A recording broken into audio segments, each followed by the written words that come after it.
দ্বিতীয় টিউটোরিয়ালে আপনাদেরকে স্বাগতম। আজকের টিউটোরিয়ালে আমরা আরো যেসব টাইপ আছে ম্যাট্রিক্সের, রিয়াল ম্যাট্রিক্স এবং কমপ্লেক্স ম্যাট্রিক্স এবং তাদের উপরে যে ধরনের অপারেশন করা হয় সেই জিনিসগুলো দেখব। তো প্রথমে চলে যান, এখানে হচ্ছে আপার ট্রায়াঙ্গুলার ম্যাট্রিক্স। আপার ট্রায়াঙ্গুলার ম্যাট্রিক্স কাকে বলা হয়? দেখেন এখানে সংখ্যাটা দেওয়া আছে, আর এই সংখ্যাটা যেটা বোঝাতে চাচ্ছে যে এই যে প্রিন্সিপাল ডায়াগোনাল, এই প্রিন্সিপাল ডায়াগোনালের নিচে যত এলিমেন্ট থাকবে সেই এলিমেন্ট গুলো সব জিরো হয়ে যাবে, এবং প্রিন্সিপাল ডায়াগোনাল এবং তার উপরের এলিমেন্ট গুলো কোনোটাই জিরো হবে না। তাহলে সেটাকে আপার ট্রায়াঙ্গুলার ম্যাট্রিক্স বলা হবে। আর লোয়ার ট্রায়াঙ্গুলার ম্যাট্রিক্সের সংখ্যা অনুরূপ ভাবে এখানে দেওয়া আছে। তো এটা কাকে বলবে? যে লোয়ার ট্রায়াঙ্গুলার ম্যাট্রিক্স হচ্ছে এই প্রিন্সিপাল ডায়াগোনালের নিচের এলিমেন্ট গুলো জিরো হবে না, এবং প্রিন্সিপাল ডায়াগোনালের উপরের এলিমেন্ট গুলো জিরো থাকবে। উপরের এলিমেন্ট জিরো থাকবে মানে উপরের প্রত্যেকটা এই প্রিন্সিপাল ডায়াগোনাল দেখেন, এখানে যেটা আছে প্রিন্সিপাল ডায়াগোনাল তো হচ্ছে আপনাদের এই যে এইটা প্রিন্সিপাল ডায়াগোনাল, এর উপরে যত এলিমেন্ট থাকবে সবগুলো এলিমেন্টই জিরো হয়ে যাবে, তাহলে একে লোয়ার ট্রায়াঙ্গুলার ম্যাট্রিক্স বলবে। আর ট্রায়াঙ্গুলার ম্যাট্রিক্স কাকে বলে? যদি একটা ম্যাট্রিক্স হয় আপার ট্রায়াঙ্গুলার অথবা লোয়ার ট্রায়াঙ্গুলার, যেটাই হোক না কেন এর যে কোনো একটা হলেই আমরা সেটাকে ট্রায়াঙ্গুলার ম্যাট্রিক্স বলবো। আর ডায়াগোনাল ম্যাট্রিক্সটা হচ্ছে একটু ইন্টারেস্টিং, যে একটা ম্যাট্রিক্স যদি একই সাথে লোয়ার ট্রায়াঙ্গুলার এবং আপার ট্রায়াঙ্গুলার হয় তাহলে তাকে ডায়াগোনাল ম্যাট্রিক্স বলে। তো কিভাবে হবে? যে লোয়ার ট্রায়াঙ্গুলার হলে আহ এই যে উপরের এলিমেন্ট গুলো জিরো হয়ে যাবে প্রিন্সিপাল ডায়াগোনালের, এবং প্রিন্সিপাল ডায়াগোনালের নিচের এলিমেন্ট গুলো জিরো হয়ে যাবে আপার ট্রায়াঙ্গুলারের ক্ষেত্রে। দেখেন এখানে তাই হচ্ছে, যে এই যে মেন ডায়াগোনালটা শুধু নন জিরো হবে, মেন ডায়াগোনাল নন জিরো, এবং বাকি সব এলিমেন্ট যদি জিরো হয়ে যায়, দেখেন উপরের এলিমেন্ট গুলো সব জিরো, নিচের এলিমেন্ট গুলো সব জিরো। উপরের এলিমেন্ট জিরো মানে কি? এটা লোয়ার ট্রায়াঙ্গুলার ম্যাট্রিক্স। আবার নিচের এলিমেন্ট গুলো জিরো মানে কি? এটা আপার ট্রায়াঙ্গুলার ম্যাট্রিক্স। তাহলে যদি একটা ম্যাট্রিক্স একই সাথে আপার এবং লোয়ার ট্রায়াঙ্গুলার ম্যাট্রিক্স হয় তাহলে তাকে ডায়াগোনাল ম্যাট্রিক্স বলা হবে। অথবা আরেকটা সংখ্যা আছে, যে প্রিন্সিপাল ডায়াগোনালের এলিমেন্ট গুলো, এই প্রিন্সিপাল ডায়াগোনাল এলিমেন্ট গুলো নন জিরো হবে এবং বাকি সব এলিমেন্ট জিরো হয়ে যাবে, তাহলে তাকে আমরা ডায়াগোনাল ম্যাট্রিক্স বলবো।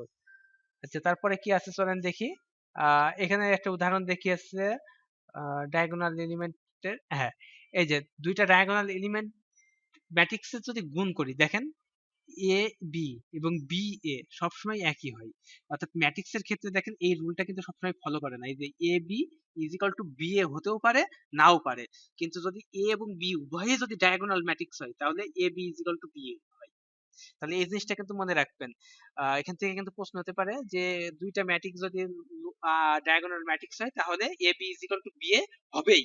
আর যদি ম্যাট্রিক্স ডায়াগোনাল না হয় তাহলে A B is equal to B A হতেও পারে, নাও পারে। যে তারপরে দেখেন এখানে দেখবো আমরা স্কেলার ম্যাট্রিক্স কাকে বলে। আচ্ছা, স্কেলার ম্যাট্রিক্স হচ্ছে আপনারা দেখলেনই, এখানে ডায়াগোনাল ম্যাট্রিক্স কাকে বলছিলাম, যে তার ডায়াগোনাল এলিমেন্ট গুলো জিরো না, শুধু প্রিন্সিপাল ডায়াগোনালের এলিমেন্ট গুলো থাকবে, তাকে আমরা ডায়াগোনাল ম্যাট্রিক্স বলবো। এখন ডায়াগোনাল ম্যাট্রিক্স গুলো যদি প্রত্যেকটা একটা নির্দিষ্ট সংখ্যা হয়, অর্থাৎ যেমন যদি 2 হয় তো শুধু 2 হবে, 3 হলে শুধু 3ই হবে, 4 হলে শুধু 4ই হবে, তাহলে আমরা তাকে স্কেলার ম্যাট্রিক্স বলবো। তাহলে স্কেলার ম্যাট্রিক্স হচ্ছে একটা বিশেষ ডায়াগোনাল ম্যাট্রিক্স যার প্রাইমারি ডায়াগোনাল এলিমেন্ট গুলো সবগুলো একই সংখ্যা। তার মানে মেন ডায়াগোনালের যে এলিমেন্ট গুলো থাকবে সেগুলো সবাই এক, সেম। আচ্ছা, এরপরে চলেন দেখি। যেমন এই যে এখানে দেখেন, এখানে সবগুলো এ, এই জন্য এটাকে স্কেলার ম্যাট্রিক্স বলা হবে। আচ্ছা, এরপরে চলেন দেখি। আর এখান থেকে কিন্তু আমরা আইডেন্টিটি ম্যাট্রিক্স কাকে বলে তার সংজ্ঞা দিয়েছি। তো স্কেলার ম্যাট্রিক্স এর পর আইডেন্টিটি ম্যাট্রিক্স কাকে বলতে, আইডেন্টিটি ম্যাট্রিক্স এর এখানে এই এগুলো সব ওয়ান হয়ে যাবে, ওয়ান অর্থাৎ নির্দিষ্ট সংখ্যা ওয়ান। তাহলে ডায়াগোনাল এলিমেন্টের ডায়াগোনাল ম্যাট্রিক্স এর ডায়াগোনাল এলিমেন্ট বাদে বাকি সবাই জিরো হয়। আর সেই ডায়াগোনাল ম্যাট্রিক্স এর মেন ডায়াগোনালের এলিমেন্ট গুলো যদি সবগুলো সেম একই হয় তাহলে তাকে স্কেলার ম্যাট্রিক্স বলে।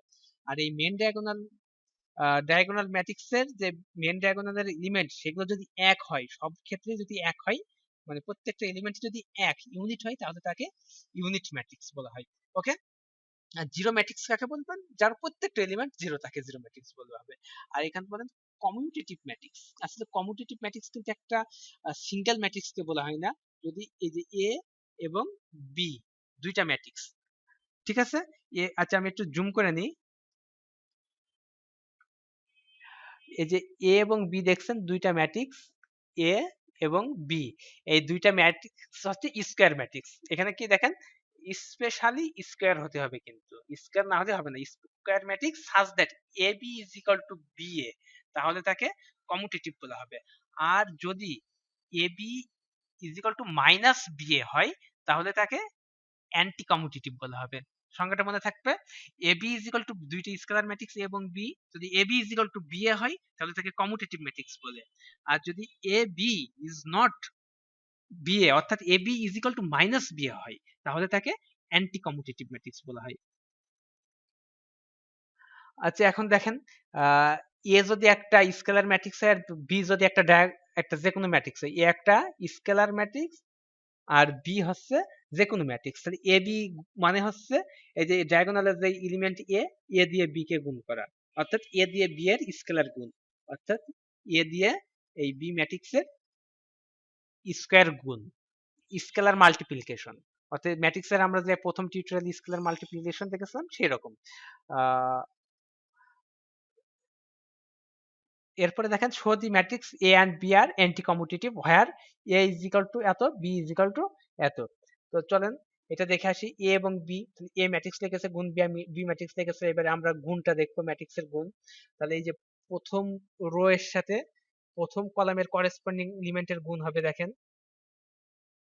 গুণ হয়ে যোগ হবে, এর সাথে এর হবে, এর সাথে এর হবে। এরপরে দেখেন আবার প্রথম রো এর সাথে আবার দ্বিতীয় কলামের গুণ হবে করেসপন্ডিং এলিমেন্ট, তাই না? করেসপন্ডিং মানে এই যে এর পজিশন, এর এইটা আর এই পজিশনে আছে এইটা। আর এই করেসপন্ডিং এলিমেন্ট না বললে আবার প্রথম টিউটোরিয়ালে চলে যাবেন, যে প্রথম টিউটোরিয়াল থেকে এটা দেখে আসবেন কমিউটেটিভ করেসপন্ডিং এলিমেন্টের গুণ বলতে কি বোঝায়। তারপরে আবার এই যে দ্বিতীয় রো এর সাথে প্রথম কলামের গুণ হবে, হয়ে যে এইটা লিখবো আমরা, এই গুণফলগুলোকে আমরা যোগ করবো, আবার দ্বিতীয় কলামের সাথে দ্বিতীয় কলামের গুণ করব, করেসপন্ডিং এলিমেন্ট গুণ করে তাদেরকে যোগ করে দেবো, যোগ করলে এটা, তাহলে আমরা যে ম্যাট্রিক্সটা পাচ্ছি সেটা এটা মনে রাখবেন। এখন বি এ, বি এর ক্ষেত্রে প্রথমে বি ম্যাট্রিক্স লিখেছি, তারপরে এই ম্যাট্রিক্স লিখেছি, প্রথম রো এর সাথে প্রথম কলাম গুণ করে এটা পালাম, প্রথম রো এর সাথে দ্বিতীয় কলাম গুণ করে এটা পালাম, আবার দ্বিতীয় রো এর সাথে প্রথম কলাম গুণ করে এটা পালাম, আবার দ্বিতীয় রো এর সাথে দ্বিতীয় কলাম গুণ করে এটা পালাম। তাহলে এটা যোগ করে দেন, যোগ করে দিলে পাচ্ছেন কি এইটা। এখন দুইটা ম্যাট্রিক্স সমান হবে কখন বলেন তো? এখানে কি অ্যান্টি কমিউটেটিভ সেটা দেখাতে বলেছে, যদি করেসপন্ডিং এলিমেন্ট সমান হয়, অর্থাৎ এইটা আর এটা সমান হবে, সমান না মাইনাস আছে। হুম, এই ক্ষেত্রেও না, এই ক্ষেত্রেও না। কিন্তু এখান থেকে যদি মাইনাস কমন নেন, অর্থাৎ এই বি এ থেকে মাইনাস কমন নেন, মাইনাস কমন নিলে কত হয় বলেন তো? মাইনাস কমন নিলে দেখেন কত হয়। যদি আমি মাইনাস কমন নিই তাহলে 3 এর আগে মাইনাস হয়ে যায়, 2 এর আগে মাইনাস হয়ে যায়, আর এই মাইনাস প্লাস হয়ে যায়, এই মাইনাস প্লাস হয়ে যায়। তাহলে দেখেন তো এখন মিলে যায় কিনা? এখানে -3 আছে, এখানেও -3 আছে, -2 -2 +2 +2 +3 +3, আর আগে আছে মাইনাস। তাহলে এবার দেখেন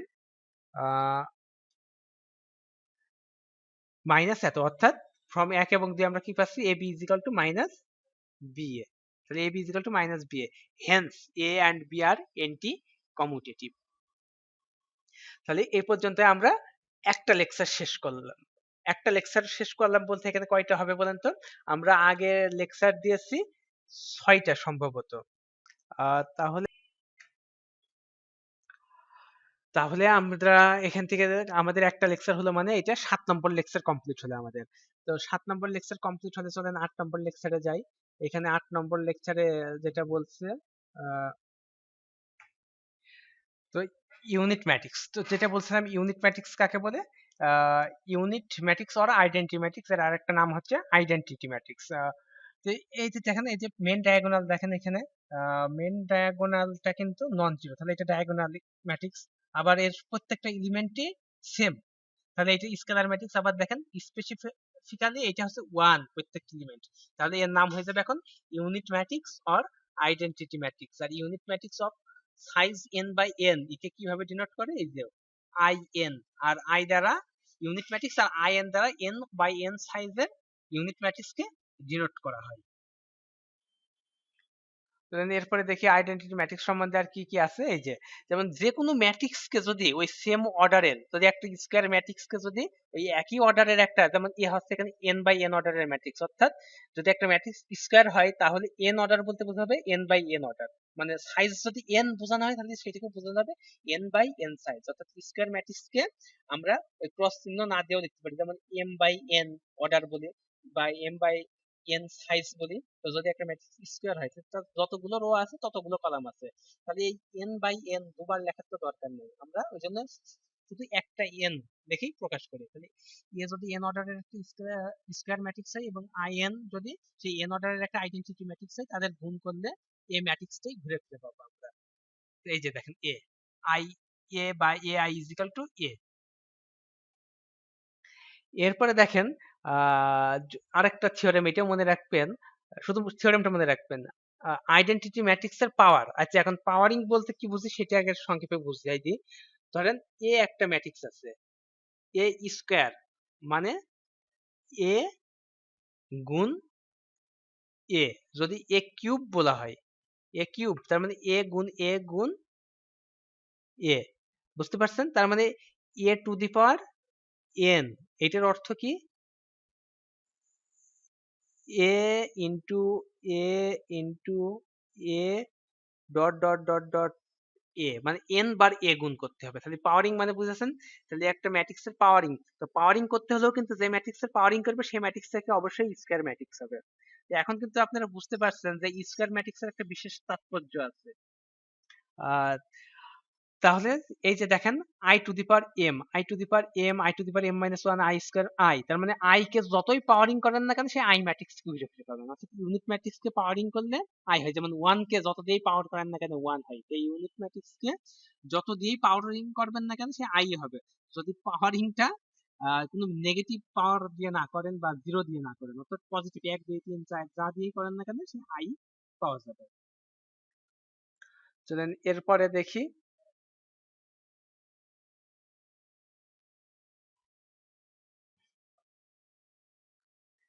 পিরিয়ডিক ম্যাট্রিক্স কাকে বলছে। এই যে এখানে একটা গুরুত্বপূর্ণ সংজ্ঞা দেখবো, periodic matrix. A square matrix A is called periodic if A to the power K plus one is equal to A, where K is a positive integer. এখন দেখেন A to the power K plus one is equal to A, তার মানে কি? ধরেন A to the power 10 is equal to A, তাহলে এখানে কে এর মান কত হবে? তাহলে এখানে লেখেন, এই যে এই ফর্মটাই লেখেন, এ টু দি পাওয়ার 9 প্লাস 1, তাহলে এটা 10 হলো ইজ ইকাল টু এ। তাহলে এখানে কে এর মান হচ্ছে 9, তাহলে A to the power 10 is equal to A হলে এ এর মান কে এর মান হচ্ছে 9। অনুরূপভাবে A to the power n is equal to যদি এ হয়, তাহলে এখানে কে এর মান কত হবে? 9, n এর থেকে 1 বাদ দিয়ে দেন, n মাইনাস 1। অনুরূপভাবে A to the power 100 is equal to যদি এ হয়, এ কিন্তু অবশ্যই স্কয়ার ম্যাট্রিক্স, যেহেতু পাওয়ারিং করছি, তাহলে এখানে কি এর মান কত হবে? 100 থেকে 1 বাদ দেন, 99। তাহলে এখানে কে এর মান 99। মনে থাকবে কে এর মান কিভাবে নির্ণয় করবো পিরিয়ডিক ম্যাট্রিক্স এর ক্ষেত্রে? তাহলে যেটা দিয়ে পাওয়ারিং করবো সেটা থেকে 1 বিয়োগ করলে কে এর মান পাবো। দেখেন এখানে এই ফর্মে লিখতে হবে কে প্লাস 1। তো 100 কে কে প্লাস 1 আকারে লিখতে হলে কিভাবে লিখতে হয়? 99 প্লাস 1 100, এখানে 99 হলো কে এর মান। তাহলে যদি এইরকম হয়, যদি একটা ম্যাট্রিক্সকে কোনো পাওয়ার দিয়ে পাওয়ারিং করার ফলে ওই ম্যাট্রিক্সটাই পাওয়া যায়, তাহলে তাকে বলবো পিরিয়ডিক ম্যাট্রিক্স। এখন কথা, পিরিয়ড কত হবে? এখন দেখেন if k is the least positive integer for which a to the power k plus 1 is equal to a, then a is said to be of period k। অর্থাৎ যদি k যদি সবথেকে ছোট ইন্টিজার নাম্বার হয়, সবথেকে ছোট positive integer number হয়, তাহলে এ ম্যাট্রিক্সটাকে বলা হবে অফ পিরিয়ড কে। তাহলে এই ম্যাট্রিক্সের পিরিয়ড কে হবে কি? সবথেকে ছোট পিরিয়ড। তাহলে এখানে দেখেন এ টু দি পাওয়ার 10 এর জন্যও এ পেলাম, এ টু দি পাওয়ার 100 এর জন্যও এ পেলাম। তাহলে মনে করে এখন এখানে এদের মধ্যে সবথেকে ছোট কি আমরা দেখবো। তাহলে এ টু দি পাওয়ার 9 এর জন্য এ হয় কিনা দেখবো, এ to the power 8, A to the পাওয়ার 7, এভাবে 6 2 3 4 এদের জন্য এ হয় কিনা দেখবো। তো ধরেন A to the power square অর্থাৎ কিউব 2 3 4 5 6 7 8 9 দিয়ে পাওয়ারিং করলে এ হয় না। পাওয়ারিং কাকে দিয়ে হয়? 10 দিয়ে পাওয়ারিং করলে এ হয়। আর কাকে দিয়ে করলে হয়? 100 দিয়ে পাওয়ারিং করলে এ হয়। আর উপরে তো আরো কিছু দিয়ে পাওয়ারিং করলে এ হতেও পারে। তো সেই ক্ষেত্রে এর পিরিয়ড হবে কত? পিরিয়ড হওয়ার জন্য আমরা পজিটিভ ইন্টিজার সব থেকে ছোটটাকে নেব, তাহলে এখানে 100 কিন্তু আগেই বাদ হয়ে যাবে, এই 100 আগেই বাদ হয়ে যাবে, তাহলে এখানে নেব কত 10, তাহলে 10, তাহলে এখানে কি এর মান কত হবে, এই যে 9 প্লাস 1, তার মানে এই 10 এর থেকে 1 বাদ দেন 9, তাহলে এই এ ম্যাট্রিক্সের পিরিয়ড হবে 9। এখন আপনাদের মধ্যে প্রশ্ন হতে পারে, স্যার এখন হঠাৎ করে আমরা দেখলাম a টু দি পাওয়ার 48 সমান কি, তাহলে এর পিরিয়ডটা আমরা কিভাবে নির্ণয় করব?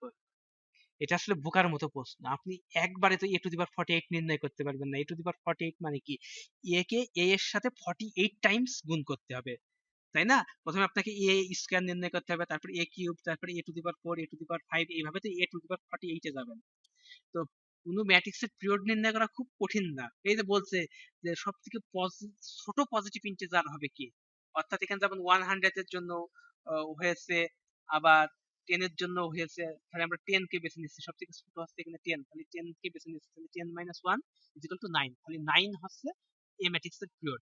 এখানে আমরা ধরে নিচ্ছি, এই তো এটা ধরে নিচ্ছি, মানে এ কে এ ম্যাট্রিক্সটা কত তাই তো জানি না আমরা, তো আমরা এখানে a কে ধরে নিচ্ছি যে a to the power 10 equal to a হয়, a টু দি পাওয়ার 100 সমান a হয়, এটা আপনাদের বোঝানোর জন্য আমরা ধরে নিচ্ছি এখানে। তো এখানে এইভাবে ভয় পাওয়ার দরকার নেই, পজিটিভ সবথেকে ছোট পজিটিভ ইন্টিজারটা খোঁজা আপনার সামনে আসলে সবথেকে ছোট পজিটিভ ইন্টিজারটাই আগে চলে আসবে, দেখবেন a স্কয়ার নির্ণয় করবেন, a কিউব নির্ণয় করবেন, তারপরে a to the power 4, a to the power 5 নির্ণয় করবেন। এখন যার জন্য যে পাওয়ারের জন্য প্রথমে a টু দি পাওয়ার, ধরেন n এর জন্য প্রথমে a হয়, a to the power n equal to a হয়, তারপরে A to the power n plus 1, A to the power n plus 2, A to the power n plus 3, এরকম যে কারোর জন্য কিন্তু আবার এ হয়ে যেতে পারে। তো আমরা সব থেকে ছোট পজিটিভ ইন্টিজারটাই কিন্তু সবার আগে পাবো। তো দেখা যাচ্ছে যে কোনো একটা ম্যাট্রিক্সকে স্কয়ার করলে আমরা এ পেয়ে যাবো, এই ম্যাট্রিক্সকে স্কয়ার করলে এ পেয়ে যাবো, সেক্ষেত্রে আমরা কি আর দেখবো পরে আর কার জন্য এ হয়, আর কত দিয়ে পাওয়ারিং করলে এ হয়, আর দেখবো না কিন্তু। তাহলে ওই 2 কিন্তু ছোট, তাহলে 2 মাইনাস 1, তাহলে 1 হচ্ছে পিরিয়ডিক। তারপরে দেখেন এ স্কয়ার এ হবে না, এ কিউব এ হবে না, এ টু দি পাওয়ার 4 হঠাৎ করে এ হবে, তাহলে স্কয়ারের জন্য পেলাম না, কিউবের জন্য পেলাম না, এখন শুধু 4 পাওয়ার যখন 4 হচ্ছে তখন এ হয়ে যাচ্ছে। তাহলে এখন কি 4 এর উপরে যদি 5 6 7 8 নিই, তাহলে কোনো না কোনো জায়গায় আবার সেইটা সমান এ টু দি পাওয়ার তত ইজিক্যাল টু এ হয়ে যাবে। তাহলে আমাদের কিন্তু আর অত বেশি যাওয়ার দরকার নেই, আমরা A to the power 4 is equal to A পেয়ে গেছি। তাহলে এখন পিরিয়ড হবে 4 মাইনাস 1 ইজিক্যাল টু 3, এ এর পিরিয়ড হবে 3 আর এ হবে পিরিয়ডিক ম্যাট্রিক্স। তাহলে বোঝা গিয়েছে? তাহলে এই যে এখানে যে কথাটা বলছে K is the least positive integer, সবথেকে ছোট পজিটিভ ইন্টিজার, এইটার জন্য ভরকে যাওয়ার কোনো দরকার নেই, কারণ আমরা তো আস্তে আস্তে পাওয়ারিং করবো ছোট থেকে আস্তে আস্তে বড় পাওয়ারের দিকে যাব। এখন যদি ছোট পাওয়ারের জন্য তো আমরা প্রথমেই যদি কোনো একটা এ এ টু দি পাওয়ার এন সমান যদি এ হয়, তাহলে এন এর মান যদি ছোট, সব থেকে ছোট মানের জন্য তো আমরা আগে হিসাবটা করে ফেলবো, তারপরে তো আস্তে আস্তে এন এর মান বড় এর দিকে যাব। বোঝা গিয়েছে? তাই আমরা যখন পাওয়ারিং করে টেস্ট করব এ এর পাওয়ার কত হলে এ হয়, তো আমরা তো প্রথমে 1 এর জন্য দেখবো, পরে 2 এর জন্য দেখবো, 3 এর জন্য দেখবো, 4 এর জন্য দেখবো, 5 এর জন্য দেখবো, অর্থাৎ এ 1 এর জন্য দেখবো মানে কি, এ টু দি পাওয়ার 1 মানে তো এই, A to the power, A to the power 2, A to the power 3, A to the power 4, এভাবে আস্তে আস্তে আগাবো। তাহলে যার জন্য প্রথমেই দেখবো এ হয়ে যাচ্ছে, তার থেকে এক বাদ দিয়ে দেবো, দিলে ওইটা হবে পিরিয়ড আর এ হয়ে যাবে পিরিয়ডিক ম্যাট্রিক্স। আচ্ছা এখন দেখেন সিমেট্রিক আইডেম্পটেন্ট ম্যাট্রিক্স, আসলে সিমেট্রিক আইডেম্পটেন্ট ম্যাট্রিক্স না, সরি, আইডেম্পটেন্ট ম্যাট্রিক্সটা আমরা আগে দেখবো, এটা এড়িয়ে গেছে। আইডেম্পটেন্ট ম্যাট্রিক্স কাকে বলে? এখন আইডেম্পটেন্ট ম্যাট্রিক্স বলা হবে যদি একটা স্কয়ার ম্যাট্রিক্স এ কে আইডেম্পটেন্ট বলা হবে যদি এই যে স্কয়ার ম্যাট্রিক্স হচ্ছে এ, আর এটা আইডেম্পটেন্ট হবে কখন, যখন এ স্কয়ার ইজিক্যাল টু এ হবে। তাহলে এইটা মনে রাখেন, আমরা কি বলছিলাম পিরিয়ডিক ম্যাট্রিক্স কাকে বলে, A to the power something is equal to যদি এ হয় তাকে পিরিয়ডিক ম্যাট্রিক্স বলে, তাহলে A square is equal to A, তাহলে এইটা কি পিরিয়ডিক ম্যাট্রিক্স না? অবশ্যই পিরিয়ডিক ম্যাট্রিক্স। আর এর পিরিয়ড কত? তাহলে এ এ টু দি পাওয়ার 1 মানে তো এ হলো না, এ স্কয়ার মানে এ টু দি পাওয়ার 1 মানে তো এ, ওইটা তো A to the power 1, A মানে তো এ এর মাথার পরে সবসময় পাওয়ার 1 আছে, সেটাকে আমরা উজ্জ মানে উজ্জ্ব রাখছি। যেমন আমরা যখন বলি 2 মানে 2 এর মাথার পরে 1 আছে, এ বা এক্স, এক্স এর মাথার পরে তো পাওয়ার হিসাবে 1 আছে, এটা জানি তাই না? তারপর এদের সাথে সবসময় 1 গুণ হয়ে থাকে, এটাও জানি। তো এটা যে 1 সবসময় গুণ হয়ে থাকে, 1 সবসময় গুণ আকারে লেখার দরকার নেই, 1 সবসময় পাওয়ার হিসাবে থাকে, 1 সবসময় পাওয়ার হিসাবে লেখার দরকার নেই। তাহলে আমরা পিরিয়ডিক ম্যাট্রিক্সের জন্য হিসাব করব কি 2 থেকে শুরু করব। তাহলে এখানে প্রথমেই দেখলাম এ হয়ে গেছে, তাহলে অবশ্যই এ পিরিয়ডিক এবং এর পিরিয়ড হবে কত, যেহেতু প্রথমেই 2 এর জন্য এ হয়ে গেছে, তাহলে 2 থেকে 1 বাদ দিয়ে দেবো, তাহলে 2 থেকে 1 বাদ দিয়ে দিলে কত পাবো, 2 থেকে 1 বাদ দিলে পাবো 1, তাহলে এটা হবে A is a periodic matrix of period 1। তাহলে এখানে পিরিয়ডটা কি সবথেকে ছোট না? তাহলে মনে রাখবেন idempotent matrix is the lowest periodic is a idempotent matrix is a periodic matrix with lowest period। তার মানে idempotent matrix periodic matrix সবথেকে লোয়েস্ট পিরিয়ডের সাথে, মানে সবথেকে ছোট পিরিয়ড, তার মানে সবথেকে ছোট পিরিয়ডের পিরিয়ডিক ম্যাট্রিক্সটাই হলো আইডেম্পটেন্ট ম্যাট্রিক্স। তাহলে আইডেম্পটেন্ট ম্যাট্রিক্সটা হলো সবথেকে ছোট পিরিয়ডের পিরিয়ডিক ম্যাট্রিক্স। তাহলে সকল আইডেম্পটেন্ট ম্যাট্রিক্সই পিরিয়ডিক ম্যাট্রিক্স, কিন্তু সকল পিরিয়ডিক ম্যাট্রিক্স আইডেম্পটেন্ট ম্যাট্রিক্স নয়। তাহলে আইডেম্পটেন্ট ম্যাট্রিক্সটা হলো সবথেকে ছোট পিরিয়ড, এবং সেই পিরিয়ডটা কিন্তু এক, সবথেকে ছোট পিরিয়ডের পিরিয়ডিক ম্যাট্রিক্স। এখন বলছি সিমেট্রিক আইডেম্পটেন্ট ম্যাট্রিক্স। তাহলে সিমেট্রিক আইডেম্পটেন্ট ম্যাট্রিক্স কাকে বলবে? এ স্কয়ার ম্যাট্রিক্স এ, দেখেন এখানেও কিন্তু square matrix A is called symmetric idempotent যদি A is equal to A transpose হয় এবং A square is equal to A হয়। অর্থাৎ একটা আইডেম্পটেন্ট ম্যাট্রিক্সের ট্রান্সপোজ নিলে যদি ওই একই ম্যাট্রিক্সটা পাওয়া যায়, এখানে দেখেন A is equal to A transpose, বা আপনি এই কন্ডিশনটা এইভাবে লিখতে পারেন, এ কে ট্রান্সপোজ করলে যদি এই পাওয়া যায় তাহলে তাকে সিমেট্রিক ম্যাট্রিক্স বলা হয়। তাহলে একটা আইডেম্পটেন্ট ম্যাট্রিক্সে ট্রান্সপোজ করলে যদি সেই একই আইডেম্পটেন্ট ম্যাট্রিক্স পাওয়া যায় তাহলে তাকে সিমেট্রিক আইডেম্পটেন্ট ম্যাট্রিক্স বলা হবে। এখন দেখেন এখানে যে প্রশ্ন পড়ছে যে এই ম্যাট্রিক্সটা দেওয়া আছে, এই এখন দেখাতে হবে যে এই ম্যাট্রিক্সটা আমাদের আইডেম্পটেন্ট ম্যাট্রিক্স, এখানে শো করতে হবে, তাই তো? চলে যাই। দেখেন আইডেম্পটেন্ট ম্যাট্রিক্স দেখানোর জন্য কি দেখানো লাগে? এ স্কয়ার ইজ ইকুয়াল টু এ হবে, এটা দেখানো লাগে। তাহলে দেখেন এখানে লেগেছে এ স্কয়ার সমান কত? এ ইনটু এ। তাহলে এই যে এ ম্যাট্রিক্স দিয়ে এ ম্যাট্রিক্স এর গুণ করেছে, আমরা সেই গুণের নিয়ম ফলো করব। দেখেন আমি এখানে শুধু দাগ দিয়ে দেখাই দেব গুণটা। আপনারা যারা আগে টিউটোরিয়াল ভালো করে দেখেছেন তারা বুঝতে পারবেন আসলে আমি কিভাবে গুণ হয় সেটা।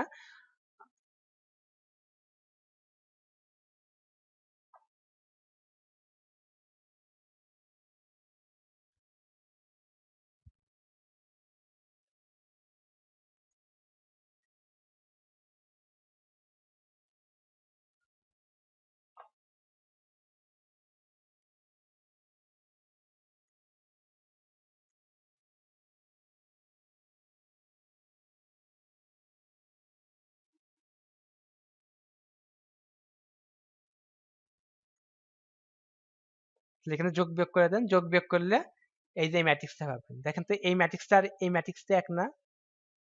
যদি এক হয় তাহলে এই যে A square is equal to A পেলাম, তাহলে কি hence A is a matrix which is idempotent matrix. তাহলে এখানে কি শো করতে বললো, তাহলে অবশ্যই শোর লিখতে হবে, SHOWED, শোড মানে দেখানো হলো। এটা না লিখলে কিন্তু 1 মার্ক কমে যাবে আপনাদের, এই শোড যদি না লেখেন। তারপরে দেখেন show A is a idempotent matrix, আবার দেখাতে হবে A is a idempotent matrix, A square সমান এ দেখাতে হবে আমাদের। তাহলে এখানে এ স্কয়ার সমান এ ইনটু এ, এই যে গুণ করেছে, তাহলে গুণটা আমি আবার দেখাচ্ছি আপনাদেরকে। এই যে এইটার সাথে এইটাকে গুণ করেছে, দেখেন এখানে কিন্তু গুণ আকারে দেখাচ্ছিল 2 ইনটু 2, 2 ইনটু 2, এভাবে গুণ আকারে দেখাচ্ছিল, দেখিয়ে তারপরে একই সাথে গুণ এবং যোগ বিয়োগ করে এখানে দেখাচ্ছিল। আর এখানে করছে কি, এই যে এইটার সাথে এইটা গুণ করে এই গুণফল, যেমন 2 অক্ষে 2, -3 আর -1 3 এইভাবে লিখেছে, মানে একবারে গুণ করে দিয়েছে, মানে ডট চিহ্ন দিয়ে না লিখে একবারে গুণফলটা লিখেছে, তারপরে যোগ করছে। ওকে, তারপরে আবার এইটার সাথে এইটা, আবার এইটার সাথে এইটা, ভালো করে খেয়াল করেন যে কিভাবে গুণ হচ্ছে, গুণের প্রক্রিয়াটা অন্তস্থ করে নেন এইভাবে।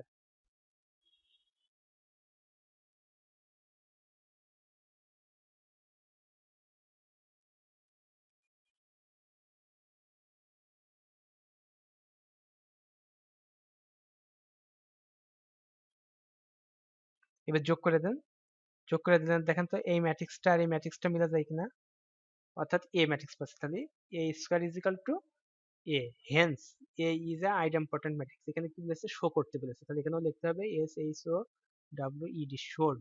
এই কথাটা অবশ্যই লিখতে হবে, নাইতে 1 মার্ক কমে যাবে। এরপরে চলেন কি আছে দেখে নি।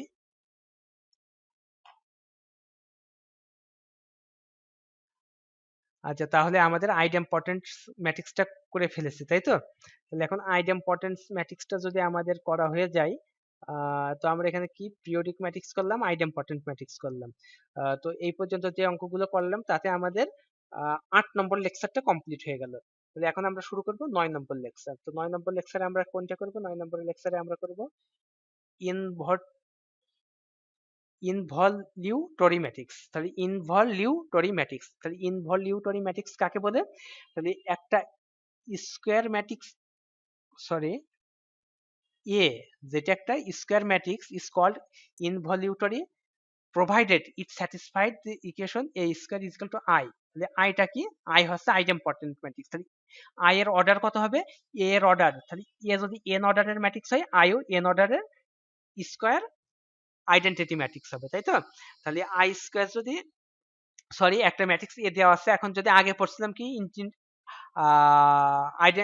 আইডেমপটেন্ট ম্যাট্রিক্সের জন্য আমরা পড়ছিলাম এ স্কোয়ার সমান এ, আর এখন এখানে বলবো ইনভলিউটরি ম্যাট্রিক্সের জন্য পড়বো কি এ স্কোয়ার যদি আই, অর্থাৎ এ যদি এন অর্ডারের স্কোয়ার ম্যাট্রিক্স হয় এবং যদি A square is equal to I হয়, যেখানে আই কি এন অর্ডারের স্কোয়ার ম্যাট্রিক্স, এন অর্ডারের আইডেন্টিটি ম্যাট্রিক্স, তাহলে আমরা একে কি বলবো? একে বলবো ইনভলিউটরি ম্যাট্রিক্স।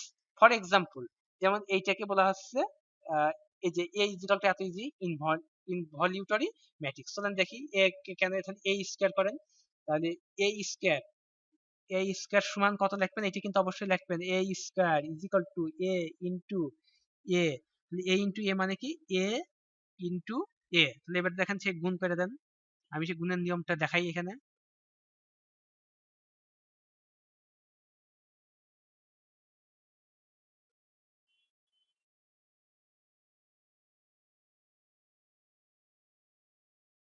এবার যোগ করে দেন, যোগ করে দেন, দেখেন এখান থেকে পাবেন এইটা থেকে পাবেন এইটা, এইটা থেকে পাবেন এইটা, এইটা থেকে পাবেন এইটা, এটা থেকে পাবেন এইটা। তাহলে এই যে এটা কি আই না? আই আই, তাহলে আই কি দুই অর্ডারের, তাহলে আই টু পাচ্ছি, তাই তো? তাহলে এখানে কি এ স্কোয়ার, এ ছিল কত? দুই অর্ডারের না, 2/2, তার মানে কি এ এর অর্ডার ছিল কত? N, N by N. কিন্তু স্কোয়ার ম্যাট্রিক্সে এন বাই এন না লিখে আমরা সংক্ষেপে এন লিখি। এন মানে কি? এই এন মানেই এন বাই এন। তাহলে এ ছিল এন, এন মানে কি টু, টু অর্ডারের স্কোয়ার ম্যাট্রিক্স। তাহলে এ স্কোয়ার সমান আই টু, মানে টু অর্ডারের একটা আইডেন্টিটি ম্যাট্রিক্স পেলাম। তাহলে হেন্স লিখবেন hence A is an involutory matrix. যদি বলে শো করতে তাহলে লিখবেন শোড, আর যদি বলে প্রুভ করতে তাহলে লিখবেন প্রুভড। ঠিক আছে? এরপরে পরের উদাহরণটা দেখি।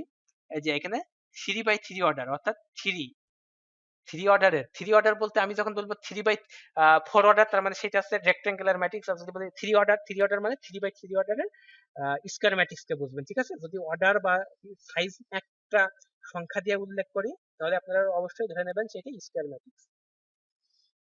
তাহলে এখন কি করতে হবে আমাদের?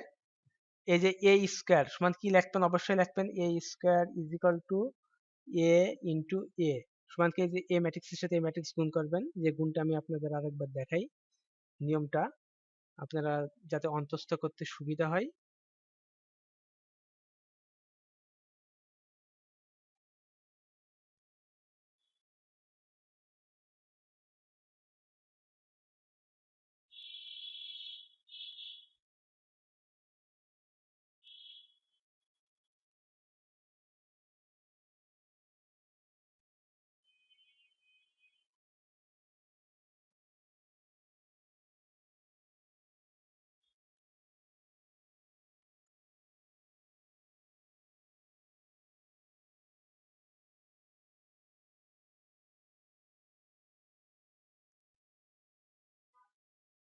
তাহলে এগুলো যোগ বিয়োগ করে দেন। এই যে প্রথমে গুণ করে নিয়েছে, তাই না? এইটা থেকে পেয়েছে এইটা, এইটা,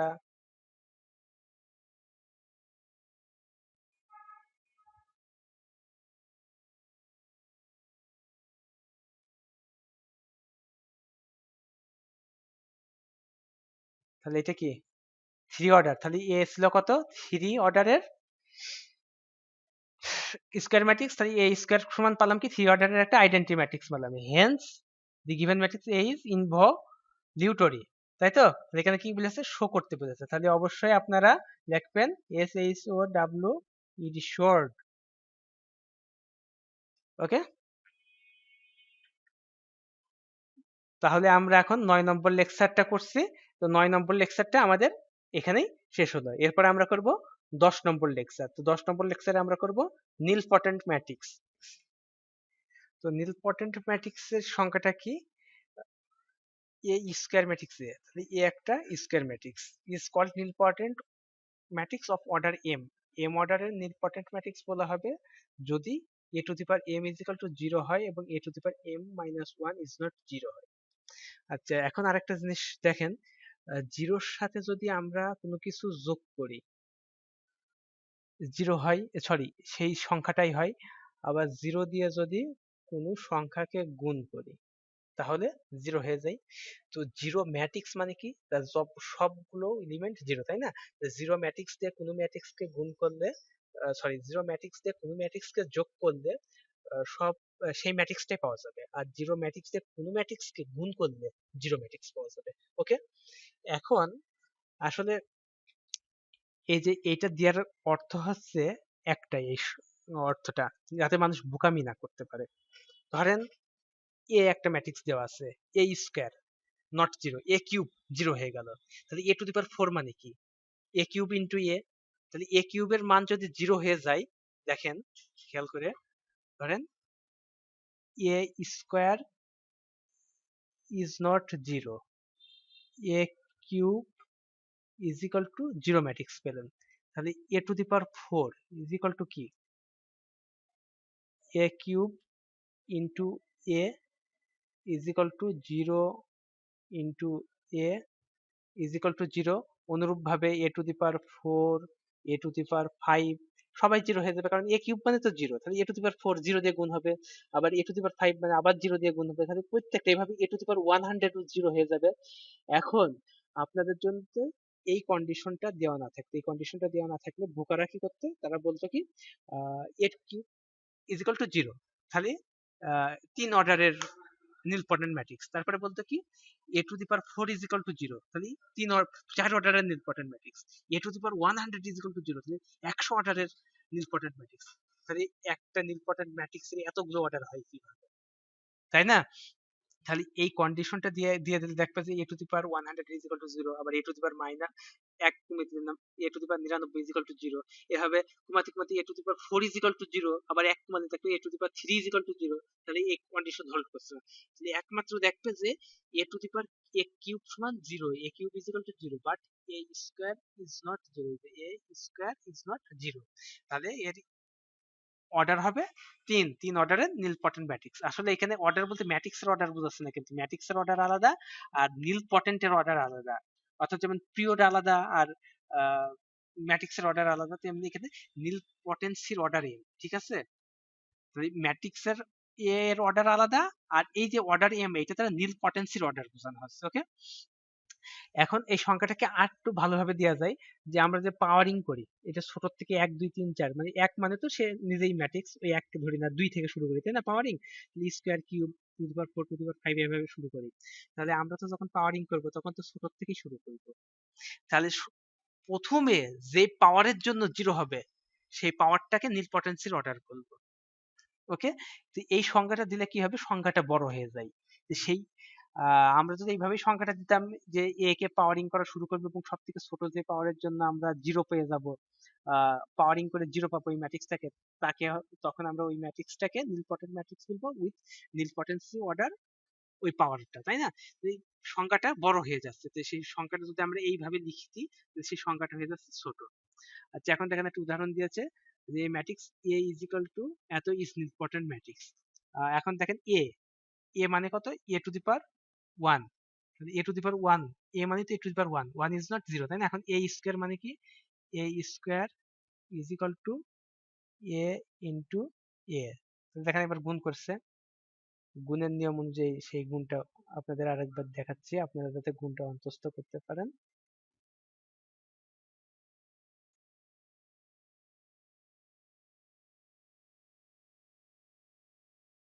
তাহলে এইটা সমান কত পেয়েছে? দেখেন 0। দেখেন এখানে এ স্কোয়ার সমান কত পাচ্ছে, 0। তাহলে এটা জিরো ম্যাট্রিক্স। তাহলে এ কিউব তো অবশ্যই 0 হবে। এ কিউব তো অবশ্যই এ স্কোয়ার যখন 0 হয়ে গেছে, কিউব তো 0 হয়ে গেছে। তাহলে কি এই ম্যাট্রিক্সটা 3 অর্ডারের নীলপটেন্সি থাকবে? নীলপটেন্সির অর্ডার কি 2 হবে, 3 হবে, 4 হবে, কোনটা হবে? আসলে সবথেকে ছোট যেটার জন্য পাবো 2। অর্থাৎ ওই সে কন্ডিশন হোল্ড করেন যে স্কোয়ার 0 কিন্তু কিউব 0, আবার স্কোয়ারও 0, তাহলে অর্ডার 3 হতে পারবে না নীলপটেন্সির। তাহলে স্কোয়ার 0 এবং 1, A to the power 1 is not 0, তাহলে এটা নীলপটেন্সির অর্ডার 1। আর সকল নীলপটেন্ট ম্যাট্রিক্সই কিন্তু, সরি, সকল জিরো ম্যাট্রিক্স, সকল জিরো ম্যাট্রিক্স নীলপটেন্ট ম্যাট্রিক্স। কত অর্ডারের নীলপটেন্ট ম্যাট্রিক্স? এক অর্ডারের নীলপটেন্ট ম্যাট্রিক্স, মনে থাকবে? তাহলে সকল জিরো ম্যাট্রিক্স, যে কোনো জিরো ম্যাট্রিক্সই এক অর্ডারের নীলপটেন্ট ম্যাট্রিক্স। আচ্ছা, এখানে আরেকটা উদাহরণ দিয়ে আছে, এই যে নীলপটেন্ট ম্যাট্রিক্স অফ অর্ডার 2, এটা আমাদের দেখাতে হবে। তাহলে আমরা কি করব, এ দিয়েছে, তাহলে এ টু দি পাওয়ার 1, তাই না? এ মানে কত? এই এ মানেই তো A to the power 1। A to the power 1 is not 0। এখন দেখেন আমরা A square is equal to কত, A into A, A into এ গুণ করে দেখেন, সেই গুণের নিয়মটা দেখি আমরা।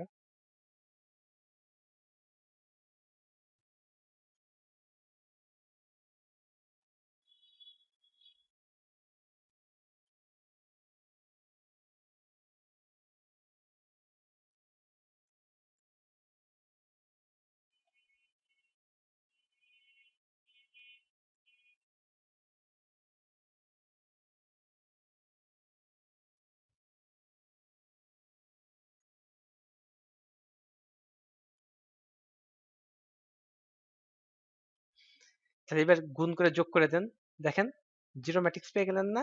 হোয়ার O O is a null matrix or zero matrix of order 3। তাহলে অর্ডার 3 বলতে গেলে কিন্তু এই যে ম্যাট্রিক্স, জিরো ম্যাট্রিক্স এর অর্ডার বোঝাচ্ছে। আর এই নীল পটেন্সির অর্ডার কি হবে, দেখেন A square is equal to 0 but A is not 0, hence A is a nilpotent matrix of order 2।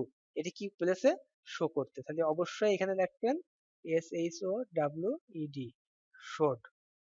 ওকে, তাহলে এই পর্যন্তই আমাদের 10টা লেকচার কমপ্লিট হলো। এরপরে আপনাদের 11 নম্বর লেকচারে আসছি। 11 নম্বর লেকচারে আমরা পড়বো ট্রান্সপোজ ম্যাট্রিক্স। আসলে ট্রান্সপোজ ম্যাট্রিক্সের সংজ্ঞা এই একটা দেওয়া আছে, এখানে একটা দেওয়া আছে, আপনারা যে কোনো ভাবে লিখতে পারেন। আর ট্রান্সপোজ ম্যাট্রিক্স কিভাবে নির্ণয় করবেন আমি সেটা দেখাবো। ট্রান্সপোজ ম্যাট্রিক্স নির্ণয় করার জন্য দেখেন, ট্রান্সপোজ ম্যাট্রিক্সকে এই যে এ প্রাইম অথবা এ টু দি পাওয়ার টিও লেখা হয়। এ টু দি পাওয়ার টি মানে এই টি দ্বারা ট্রান্সপোজ বোঝানো হয়, ঠিক আছে? এ টি মানে এ ট্রান্সপোজ ম্যাট্রিক্স, অথবা এ প্রাইম, এই যে দাগটা দেখছেন, এই দাগটাকে প্রাইম বলা হয়। এ প্রাইম মানেও এটার নোটেশন, এ প্রাইম মানে কি, এ ম্যাট্রিক্স এর ট্রান্সপোজ ম্যাট্রিক্স। এ টি মানে কি, এ ম্যাট্রিক্স এর ট্রান্সপোজ ম্যাট্রিক্স। ওকে, তাহলে কিভাবে নির্ণয় করবো, ধরেন এখানে ম্যাট্রিক্স আছে, এটাকে দুই ভাবে নির্ণয় করা যায়। একটা হচ্ছে আপনি কলাম গুলোকে রো হিসেবে লিখবেন, যতগুলো কলাম আছে ততগুলো রো লিখবেন, তাহলে এই যে এ ম্যাট্রিক্স এর ট্রান্সপোজ ম্যাট্রিক্স আপনি পেয়ে যাবেন। অথবা আপনি কি করবেন, যে রোটাকে কলাম হিসেবে লিখবেন, যতগুলো রো আছে ততগুলো কলাম লিখবেন, তাহলে এ ম্যাট্রিক্স এর ট্রান্সপোজ ম্যাট্রিক্সটা পেয়ে যাবেন। ওকে, তাহলে ট্রান্সপোজ ম্যাট্রিক্স কিভাবে পাওয়া যায় সেটা আমরা এখানে দেখলাম। এখন একটা গুরুত্বপূর্ণ থিওরেম আসি, যদি এ একটা ম্যাট্রিক্স, বি একটা ম্যাট্রিক্স, এদের প্রথমে যোগ করেছে, তারপর সেই যোগফল ম্যাট্রিক্সের ট্রান্সপোজ নিয়েছে, নিলে আমরা কি পাবো জানেন? এই যে এ ম্যাট্রিক্সের ট্রান্সপোজ নেব, বি ম্যাট্রিক্সের ট্রান্সপোজ নেব, নিয়ে তাদের যোগ করব, সে একই যোগফল পাবো। ওকে, তাহলে A plus B whole transpose is equal to A transpose plus B transpose. Okay, তো A plus B whole transpose বলে না এটাকে, আপনাদের বোঝার সুবিধার্থে বললাম আমি, এটাকে বলা হয় এ এবং বি ম্যাট্রিক্সের যোগফলের ট্রান্সপোজ। আচ্ছা, তারপরে আরেকটা কথা বলছে যে ট্রান্সপোজ ম্যাট্রিক্স, যেমন একটা ম্যাট্রিক্সকে এ এ ম্যাট্রিক্সকে ট্রান্সপোজ করেছে, সেই ট্রান্সপোজ ম্যাট্রিক্সকে আবার ট্রান্সপোজ করেছে, করলে এ ম্যাট্রিক্স পাবে। অর্থাৎ ধরেন এ ম্যাট্রিক্স একটা ই কে একবার ট্রান্সপোজ করলাম, করে এইটাকে আরো আরেকবার ট্রান্সপোজ করলাম, তখন কি পাবো, এই ট্রান্সপোজ আর এই ট্রান্সপোজে কাটাকাটি হয়ে এ ম্যাট্রিক্স হবে। এই কাটাকাটি কি হয়, কখনোই কাটাকাটি হয় না, ট্রান্সপোজে কাটাকাটি হয় না। প্লাস এবং মাইনাস, যদি একটা প্লাস দিয়ে আর একটা মাইনাস 2 থাকে তাহলে কাটাকাটি হয়, কিন্তু এখানে ট্রান্সপোজ ট্রান্সপোজ কাটাকাটি হয় না। আপনাদের বোঝার সুবিধার্থে বলছি কাটাকাটি হয়ে গেল। তাহলে একটা ম্যাট্রিক্সের ট্রান্সপোজ নিয়ে সেই ট্রান্সপোজ ম্যাট্রিক্সে যদি আবার ট্রান্সপোজ নেওয়া যায়, তাহলে এই যে এ ম্যাট্রিক্সটাই পাওয়া যায়। সেই একই ম্যাট্রিক্স ঘুরে আসে। তাহলে ট্রান্সপোজ আর ট্রান্সপোজে কাটাকাটি, আপনাদের বোঝার সুবিধার্থে এই কথাটা বলছি। তাহলে এ যদি একটা ম্যাট্রিক্স হয় যেটার দেখেন এম বাই এন অর্ডারের ম্যাট্রিক্স যদি এ হয়, তাহলে এ ট্রান্সপোজ হবে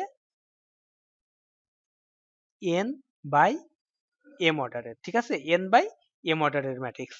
তো বুঝতে পারছেন এন বাই এন অর্ডার হবে কেন, কারণ রো গুলোকে কলাম আকারে লিখছে অথবা কলাম গুলোকে রো আকারে লিখছে, যার জন্য এই এম আর এন এর ইন্টারচেঞ্জ হয়ে যাচ্ছে, তাই তো? এটাই হচ্ছে মেন কারণ।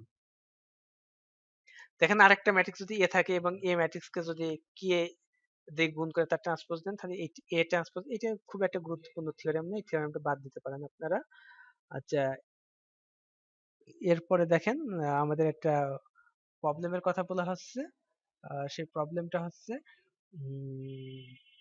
এই যে এখানে এ যদি একটা ম্যাট্রিক্স এবং বি যদি একটা ম্যাট্রিক্স হয়, আমরা দেখাবো যে এইটা সমান এইটা, আসলে এইটা কিন্তু একটা থিওরেম, অর্থাৎ এ এবং বি যদি দুইটা ম্যাট্রিক্স হয়, তাহলে এ ইন্টু বি হোল ট্রান্সপোজ, এই হোল ট্রান্সপোজ বলে কিন্তু কোনো ভাষা নেই, আপনাদের বোঝানোর জন্য বলছি, এবং বি এর গুণফলের transpose is equal to B এর ট্রান্সপোজ ইন্টু এ এর ট্রান্সপোজ। এটা কিন্তু একটা থিওরেম, এই থিওরেমটা অবশ্যই মনে রাখবেন, পরীক্ষাতে আসতে পারে, প্রমাণ করতে হবে না, শুধু থিওরেম স্টেটমেন্টটা।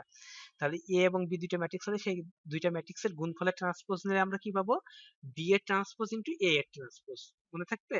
কারণ ম্যাট্রিক্সের ক্ষেত্রে আমরা কি করেছি, A B is equal to B A, এটা বি, তাই তো? A B is equal to B A, এটা হতেও পারে আবার নাও হতে পারে, তাহলে হতেও পারে নাও হতে পারে। চলেন দেখি এ বি, এ এবং বি এর গুণ করতে হবে আগে, তারপর ট্রান্সপোজ নেব। তাহলে এ এবং বি এর গুণ করেছে,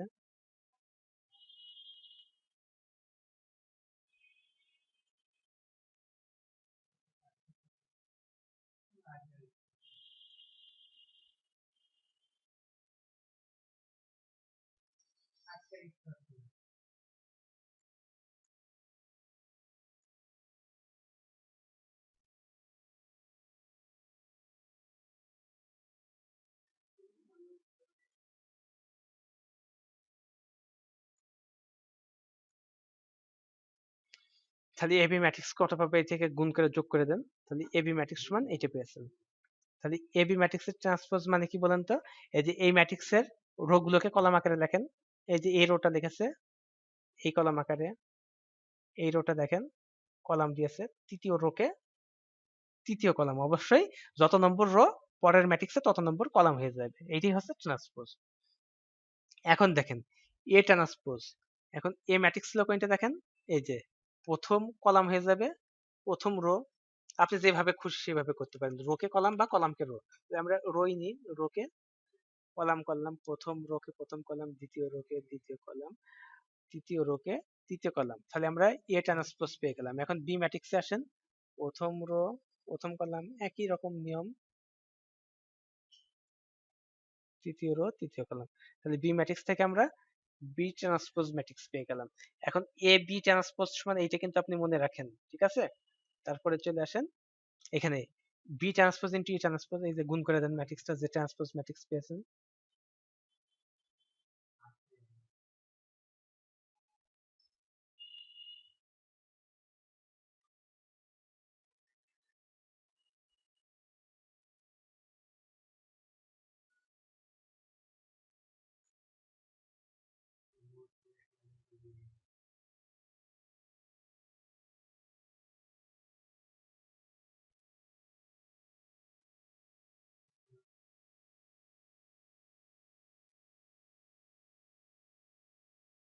সরি, এখান থেকে হবে,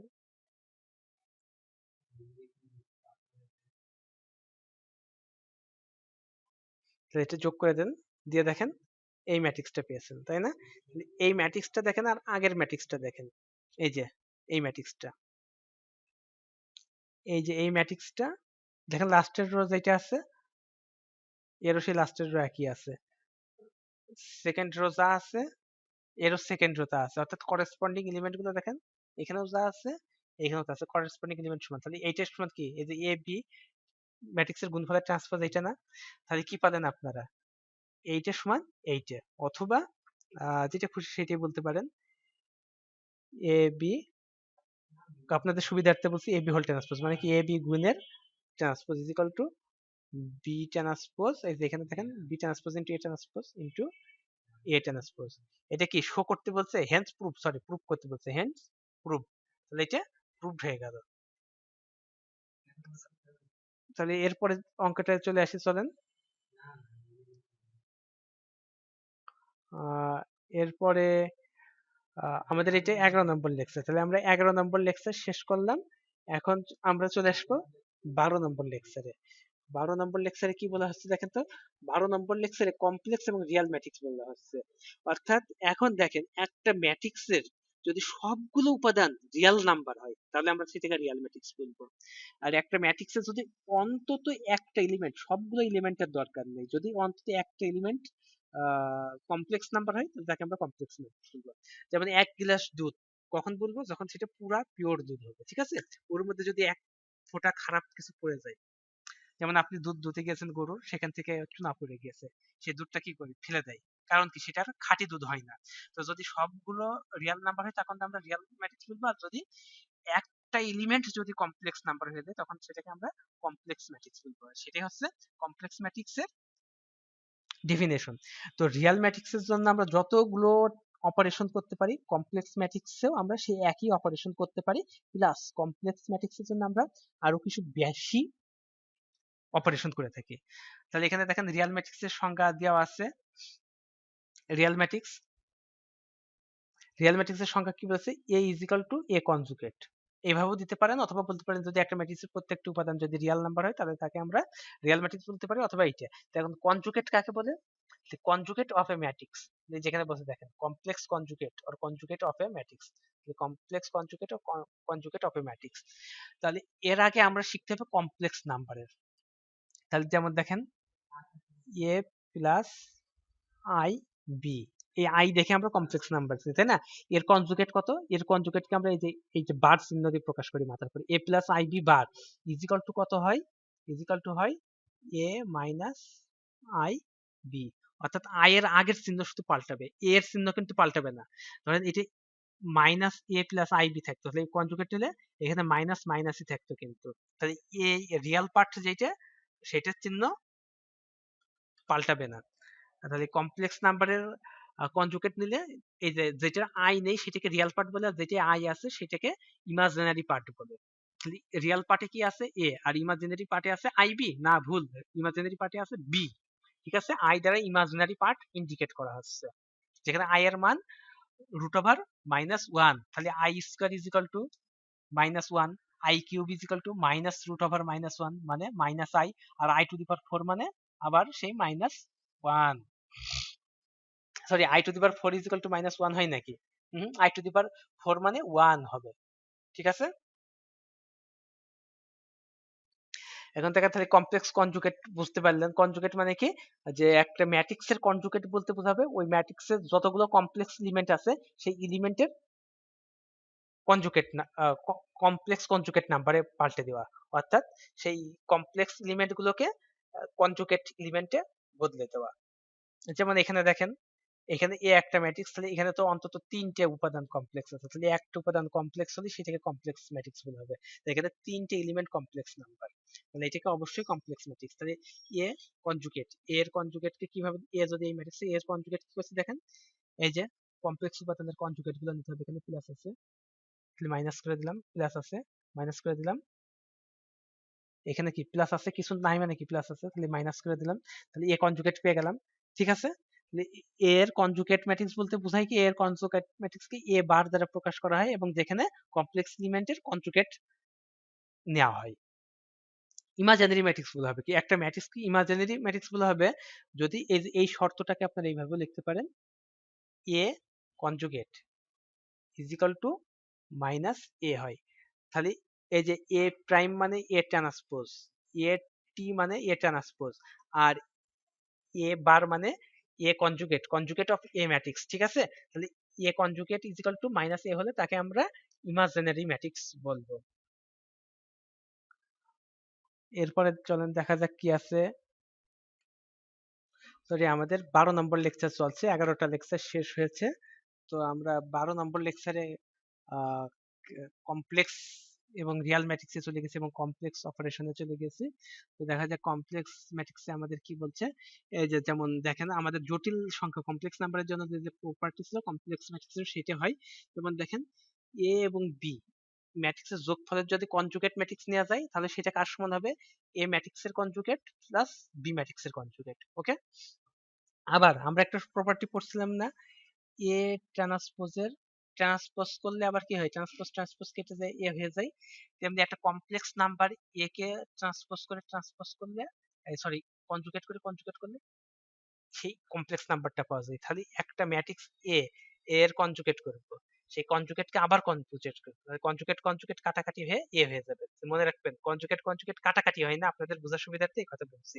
তাহলে একটা কনজুগেটের যে কনজুগেট নাম্বার হবে তাকে যদি দ্বিতীয়বার আবার কনজুগেট করি তাহলে যে ম্যাট্রিক্সটা ছিল সেই ম্যাট্রিক্সটাই ফিরে আসবে। এরপরে চলেন দেখি ট্রান্সপোজড কনজুগেট ম্যাট্রিক্স। তাহলে একটা ম্যাট্রিক্সের ট্রান্সপোজড কনজুগেট ম্যাট্রিক্স কাকে বলে, অথবা কনজুগেট ট্রান্সপোজ ম্যাট্রিক্স, যাই বলেন না কেন দুইটাই হবে, ট্রান্সপোজ কনজুগেট ম্যাট্রিক্স কাকে বলা হবে। তাহলে একটা ম্যাট্রিক্স মনে করেন যেখানে সংখ্যাটা দেওয়া আছে, আপনারা পড়বেন একটা ম্যাট্রিক্স দেওয়া আছে এ, এর কনজুগেট ম্যাট্রিক্স নির্ণয় করবেন, কনজুগেট ম্যাট্রিক্স নির্ণয় করার পরে তাকে ট্রান্সপোজ করবেন, তাহলে এটাকে বলা হবে ট্রান্সপোজ কনজুগেট ম্যাট্রিক্স। এখন শুনেন, রিয়াল ম্যাট্রিক্সের ট্রান্সপোজ করা যায়, কমপ্লেক্স ম্যাট্রিক্সের ট্রান্সপোজ করা যায়, কিন্তু যে কনজুগেট ট্রান্সপোজ এটা কিন্তু শুধু কমপ্লেক্স ম্যাট্রিক্সের হয়, রিয়াল ম্যাট্রিক্সের কোনো প্রভাব ফেলে না, কোনো ইফেক্ট নেই। অর্থাৎ কাচের মধ্যে আলো গেলে সে আলো কাচ ভেদ করে চলে যায়, এটা সেরকম। তাহলে রিয়াল ম্যাট্রিক্সে কমপ্লেক্স কনজুগেটের ট্রান্সপোজ কনজুগেটের কোনো প্রভাব নেই। এই ট্রান্সপোজ কনজুগেট কিন্তু কোনো ম্যাট্রিক্সের নাম নেই, এটা একটা অপারেশনের নাম, যেমন ট্রান্সপোজ একটা অপারেশনের নাম। আর কনজুগেট ম্যাট্রিক্স কিন্তু ম্যাট্রিক্স, একটা ম্যাট্রিক্স এ কে কনজুগেট করলে যে ম্যাট্রিক্সটা পাওয়া যায় সেটাকে হচ্ছে কনজুগেট ম্যাট্রিক্স বলা হয়। অর্থাৎ এক কনজুগেট ম্যাট্রিক্স কাকে বলে, একটা ম্যাট্রিক্স দেওয়া আছে, তার যে কমপ্লেক্স এলিমেন্ট গুলো সেই এলিমেন্ট গুলোকে তার কনজুগেট এলিমেন্টের দ্বারা ট্রান্সপোজ, সরি, একটা কমপ্লেক্স ম্যাট্রিক্স দেওয়া আছে, তার যে কমপ্লেক্স এলিমেন্ট আছে সেই এলিমেন্ট গুলোকে কনজুগেট এলিমেন্ট দ্বারা প্রতিস্থাপিত করতে হবে। অর্থাৎ ওই এলিমেন্টটাকে বাদ দিয়ে, ওই কমপ্লেক্স এলিমেন্টটাকে বাদ দিয়ে ওই জায়গায় লিখতে হবে কার, ওই কমপ্লেক্স এলিমেন্টের ট্রান্সপোজকে, সরি ট্রান্সপোজ বুঝছি কেন, ওই কমপ্লেক্স এলিমেন্টের কনজুগেট যে এলিমেন্টটা সেটাকে লিখতে হবে। তো এটাকে চলেন আমরা একটু আগের উদাহরণে দেখে আসি। সেখানে আমরা কি করছিলাম, এই যে দেখেন, অর্থাৎ একটা ম্যাট্রিক্স, এই ম্যাট্রিক্সের যে কমপ্লেক্স এলিমেন্ট আছে তিনটে, এই এলিমেন্ট গুলোর ট্রান্স কনজুগেট এলিমেন্ট দেখছিলাম, এখানে এই কনজুগেট এলিমেন্ট দেখছিলাম, এটার এই কনজুগেট এলিমেন্ট দেখছিলাম। তো এটাকে বলা হচ্ছে কনজুগেট ম্যাট্রিক্স। আর কমপ্লেক্স কনজুগেট, এই যে যেটা শুনছেন কমপ্লেক্স কনজুগেট, এটা একটা অপারেশনের নাম, এটা কোনো ম্যাট্রিক্স না, কমপ্লেক্স, সরি, ট্রান্সপোজড কনজুগেট। মনে রাখেন ট্রান্সপোজড কনজুগেট অথবা কনজুগেট ট্রান্সপোজ, এটা একটা অপারেশনের নাম। সেই অপারেশনটা কি হচ্ছে, একটা ম্যাট্রিক্স এ দেওয়া আছে, সেই এ ম্যাট্রিক্সটাকে আমরা কনজুগেট করছি, তারপরে ট্রান্সপোজ করছি, অথবা একটা ম্যাট্রিক্স এ দেওয়া আছে সেই ম্যাট্রিক্সের ট্রান্সপোজ নেব, নিয়ে সেই ট্রান্সপোজ ম্যাট্রিক্সের কনজুগেট নেব, কনজুগেট ম্যাট্রিক্সটাকে নেব, তাহলে সেটাকে আমরা বলবো ট্রান্সপোজ কনজুগেট। তো এই ম্যাট্রিক্সটাকে আমরা এইভাবেও প্রকাশ করতে পারি, আবার এইভাবেও প্রকাশ করতে পারি, আবার ব্র্যাকেটের মধ্যে এভাবে লিখতে পারি, আবার লিখতে পারি কি ব্র্যাকেটের মধ্যে এইভাবে লিখতে পারি, আবার লিখতে পারি এ থিটা দ্বারা, অথবা লিখতে পারি এ বড় হাতের এই যে এইচ দ্বারা, মনে থাকবে। তাহলে এ থিটা দ্বারা কি বুঝাই, এ থিটা বা এ এইচ দ্বারা বুঝাই এ ম্যাট্রিক্সের কনজুগেট ম্যাট্রিক্স নেব, তারপরে তার ট্রান্সপোজ করব, অথবা এ ম্যাট্রিক্সকে ট্রান্সপোজ করে তার কনজুগেট নেব। এ থিটা এবং এ এইচ দ্বারা ট্রান্সপোজ কনজুগেট অপারেশনকে নির্ণয় করে, যেমন এ প্রাইম বা এ টি ছোট হাতের টি দ্বারা কি বোঝায়, এ ম্যাট্রিক্সের ট্রান্সপোজ বোঝায়। তেমনি একটা কমপ্লেক্স ম্যাট্রিক্স থাকলে এ থিটা বা এ এইচ এটা দ্বারা বোঝায় সেই ম্যাট্রিক্সকে কনজুগেট নেব, তারপরে তাকে ট্রান্সপোজ করব, অথবা প্রথমে এই ম্যাট্রিক্সটাকে ট্রান্সপোজ করে তার কনজুগেট নেব। তাহলে এটা এখানে দেখেন একটা উদাহরণ দেওয়া আছে, দেখেন একটা ম্যাট্রিক্স দেওয়া আছে, তাহলে এ ম্যাট্রিক্সের এ থিটা বা এ এইচ এ থিটা মানেই কি এ এইচ, এ এইচ নির্ণয় করতে হবে কিভাবে? তাহলে প্রথমে এ ম্যাট্রিক্সের কনজুগেট নেব। তাহলে এই যে প্লাস আছে মাইনাস করলাম, প্লাস আছে মাইনাস করলাম, এখানে প্লাস আছে মাইনাস করলাম, অর্থাৎ এই কমপ্লেক্স এলিমেন্টের কনজুগেট এলিমেন্ট গুলো নিয়ে নিলাম। তারপরে এটাকে ট্রান্সপোজ করবো। দেখেন সরি, প্রথম রো হয়ে যাবে প্রথম কলাম, দ্বিতীয় রো হয়ে যাবে দ্বিতীয় কলাম। তাহলে দেখেন এটাই কিন্তু এ থিটা অথবা এ এইচ ম্যাট্রিক্স, অর্থাৎ ট্রান্সপোজড কনজুগেট ম্যাট্রিক্স অফ এ। তাহলে বোঝা গেল? এখন দেখেন আমরা কি পড়ছিলাম, যে একটা ম্যাট্রিক্সের কনজুগেট নিলে সেই ম্যাট্রিক্সকে আবার কনজুগেট করলে এ ম্যাট্রিক্স পাবো। একটা ম্যাট্রিক্সের ট্রান্সপোজ নিলে তাকে আবার ট্রান্সপোজ নিলে সেই এ ম্যাট্রিক্সটাই পাবো। এখন একটা ম্যাট্রিক্সের ট্রান্সপোজ কনজুগেট নিয়ে তাকে যদি আবার ট্রান্সপোজ কনজুগেট করি তাহলে আবার সেই এ ম্যাট্রিক্সটাই ফিরে পাবো। এই তিনটে প্রপার্টি কিন্তু খুব ভালো করে মনে রাখবেন। অর্থাৎ কনজুগেটের কনজুগেট এ একই ম্যাট্রিক্স, ট্রান্সপোজের ট্রান্সপোজ সেই একই ম্যাট্রিক্স, ট্রান্সপোজ কনজুগেটের ট্রান্সপোজ কনজুগেট সেই একই ম্যাট্রিক্স।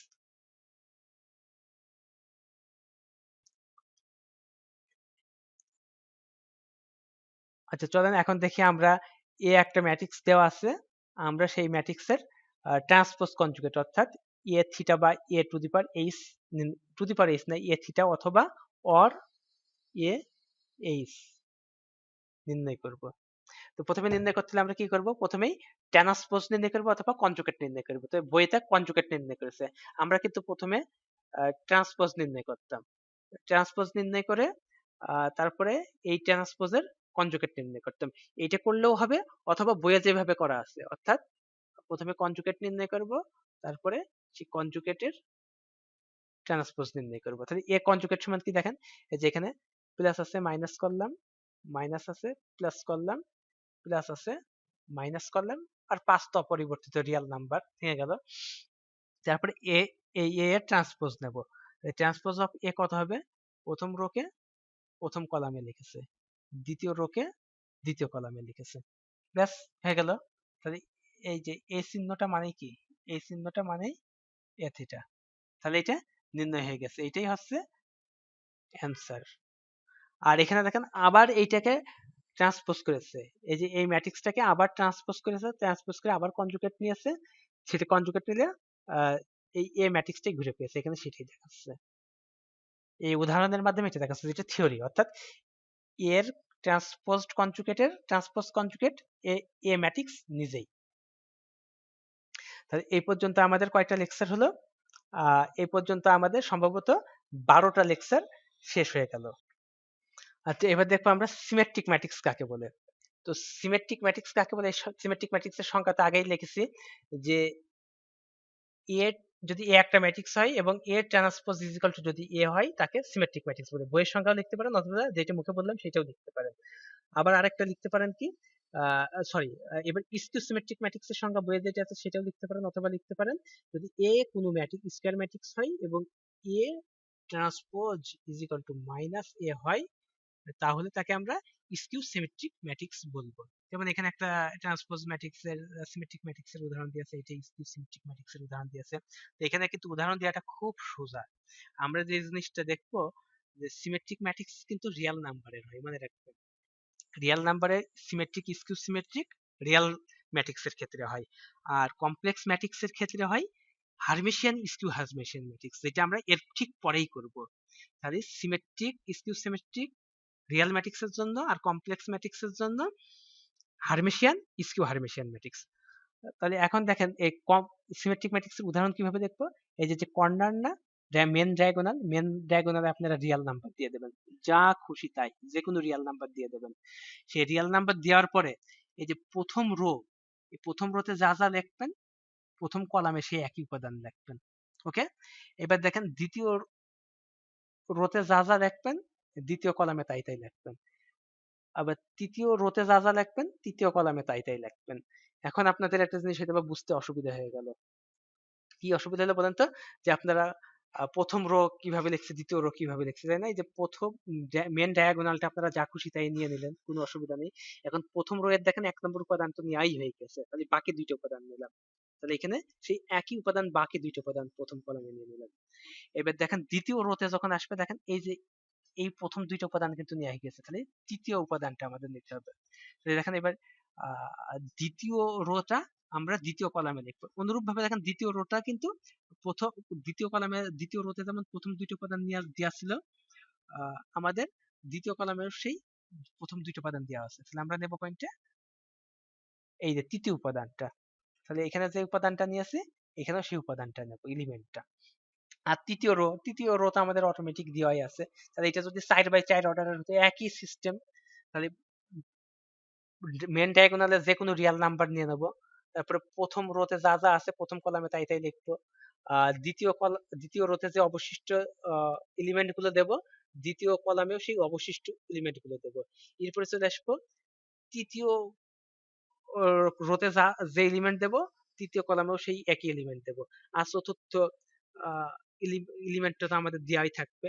এইভাবে 5 অর্ডার 6 অর্ডারের ম্যাট্রিক্স আপনারা নির্ণয় করতে পারবেন। যদি 3 অর্ডারেরটা ভালো করে বুঝেন সবগুলো পারবেন। অর্থাৎ মেন ডায়াগোনালে আমরা রিয়েল নাম্বার বসিয়ে বাকি প্রথম রোতে যা দেব প্রথম কলামে তাই দেব, দ্বিতীয় রোতে যা দেব দ্বিতীয় কলামে তাই দেব। তারপরে লাস্টের যেটা থাকবে সেটা অটোমেটিক মিলে যাবে।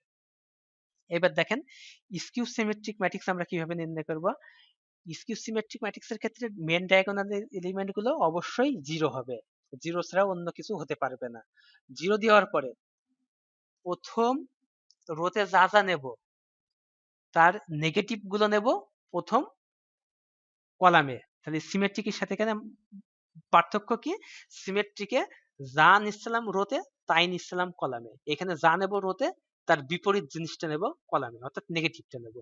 এবার দেখেন দ্বিতীয় রোতে যা যা নেব দ্বিতীয় কলামে তার নেগেটিভটা নেব, আর তৃতীয়টা তো অটোমেটিক মিলেই যাবে। ওকে, তাহলে এইভাবে আমরা স্কিউ সিমেট্রিক ম্যাট্রিক্স নির্ণয় করব। তাহলে মেন ডায়াগোনালে 0 বসাই দেব, প্রথম রোতে যা খুশি তাই নেব, প্রথম কলামে দেব তার নেগেটিভ কোয়ান্টিটি গুলো। তাহলে দ্বিতীয় রো এর অবশিষ্ট যে এলিমেন্টটা নেব সেই দ্বিতীয় কলামের অবশিষ্ট সেই এলিমেন্টের মাইনাসটা নেব। এখানে 5 নিয়েছে, এখানে -5 নিয়েছে, আর 3 নম্বরটা তো মিলেই যাবে। এইভাবে 3 4 5 6 অর্ডারের পর্যন্ত আপনারা নির্ণয় করতে পারবেন। 3 অর্ডারের তো নির্ণয় করে দেখলাম আমি, তার হায়ার অর্ডারেরও আপনারা নির্ণয় করতে পারবেন। এরপরে চলেন একটা ইম্পর্টেন্ট কথা বলি আপনাদের। সেই কথাটা হচ্ছে কি, আমরা যে কোনো ম্যাট্রিক্স এ হোক বি হোক, এই যে ম্যাট্রিক্স গুলো নিই সেই ম্যাট্রিক্সকে কিন্তু আমরা দুইটা অংশে ভাগ করতে পারি। যেমন পানিটা কি H2O, তাই না? তাহলে পানিকে ভাগ করলে আমরা কি কি পাবো, হাইড্রোজেন পাবো প্লাস অক্সিজেন পাবো, তাই না? তাহলে পানিকে ভেঙে দিলে আমরা হাইড্রোজেন আর অক্সিজেন পাই। অনুরূপ ভাবে এই হাইড্রোজেন এবং অক্সিজেন এই দুইটা একসাথে মিশে কি তৈরি হয়, H2O, পানি তৈরি হয়ে যায়, তাই না? তাহলে এই যে এ একটা ম্যাট্রিক্স বি একটা ম্যাট্রিক্স, এই এ ম্যাট্রিক্সকে একটা সিমেট্রিক ম্যাট্রিক্স এবং স্কিউ সিমেট্রিক ম্যাট্রিক্সে ভেঙে দেওয়া যায়। অনুরূপভাবে বি ম্যাট্রিক্সকেও সিমেট্রিক এবং স্কিউ সিমেট্রিক ম্যাট্রিক্সকে ভেঙে দেওয়া যায়। অর্থাৎ পানিকে যেমন হাইড্রোজেন এবং অক্সিজেনে ভাঙা যায়, যে কোনো ম্যাট্রিক্সকেই সিমেট্রিক এবং স্কিউ সিমেট্রিক ম্যাট্রিক্সে ভেঙে দেওয়া যায়। অর্থাৎ সেই হাইড্রোজেন এবং অক্সিজেন মিলে যেমন পানি তৈরি হয়, তেমনি একটা সিমেট্রিক এবং স্কিউ সিমেট্রিক ম্যাট্রিক্স যোগ করলে নতুন আরেকটা ম্যাট্রিক্স পাওয়া যায়। তাহলে আমরা কি বুঝলাম, পানিকে হাইড্রোজেন অক্সিজেনে ভাঙা যায় যেমনি, তেমনি যে কোনো ম্যাট্রিক্সকে তার সিমেট্রিক এবং স্কিউ সিমেট্রিক অংশে ভাঙা যায়। তাহলে এই হাইড্রোজেন এবং অক্সিজেন কি পানির একটা কম্পোনেন্ট, তাহলে এই ম্যাট্রিক্সকে তার সিমেট্রিক এবং স্কিউ সিমেট্রিক কম্পোনেন্টস ভেঙে দেওয়া যাবে। তো সেটি আমরা একটা উদাহরণে দেখবো, আমরা নির্ণয় করতে বলবো। যেমন এখানে দেখেন এ একটা ম্যাট্রিক্স দেওয়া আছে আপনাদের, এ ম্যাট্রিক্স কোনটা, এইটা। তো এ ম্যাট্রিক্স বলছে find the symmetric and skew symmetric parts of the matrix. অর্থাৎ আপনাদের এক ফোঁটা পানি দেওয়া আছে, এখন বলছে সেই পানি থেকে অক্সিজেন এবং হাইড্রোজেনকে আলাদা করো।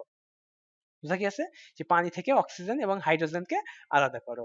তো অনুরূপ ভাবে আমাদের এ একটা ম্যাট্রিক্স দেওয়া আছে, বলা হচ্ছে এখন এ ম্যাট্রিক্স থেকে এ ম্যাট্রিক্সের স্কিউ সিমেট্রিক এবং সিমেট্রিক যে পার্ট দুইটা আছে সেই পার্ট দুইটাকে বিশ্লেষণ করো। তো এর একটা সূত্র আছে, সেই সূত্রটা কি, এ যদি আমাদের ম্যাট্রিক্স হয় তাহলে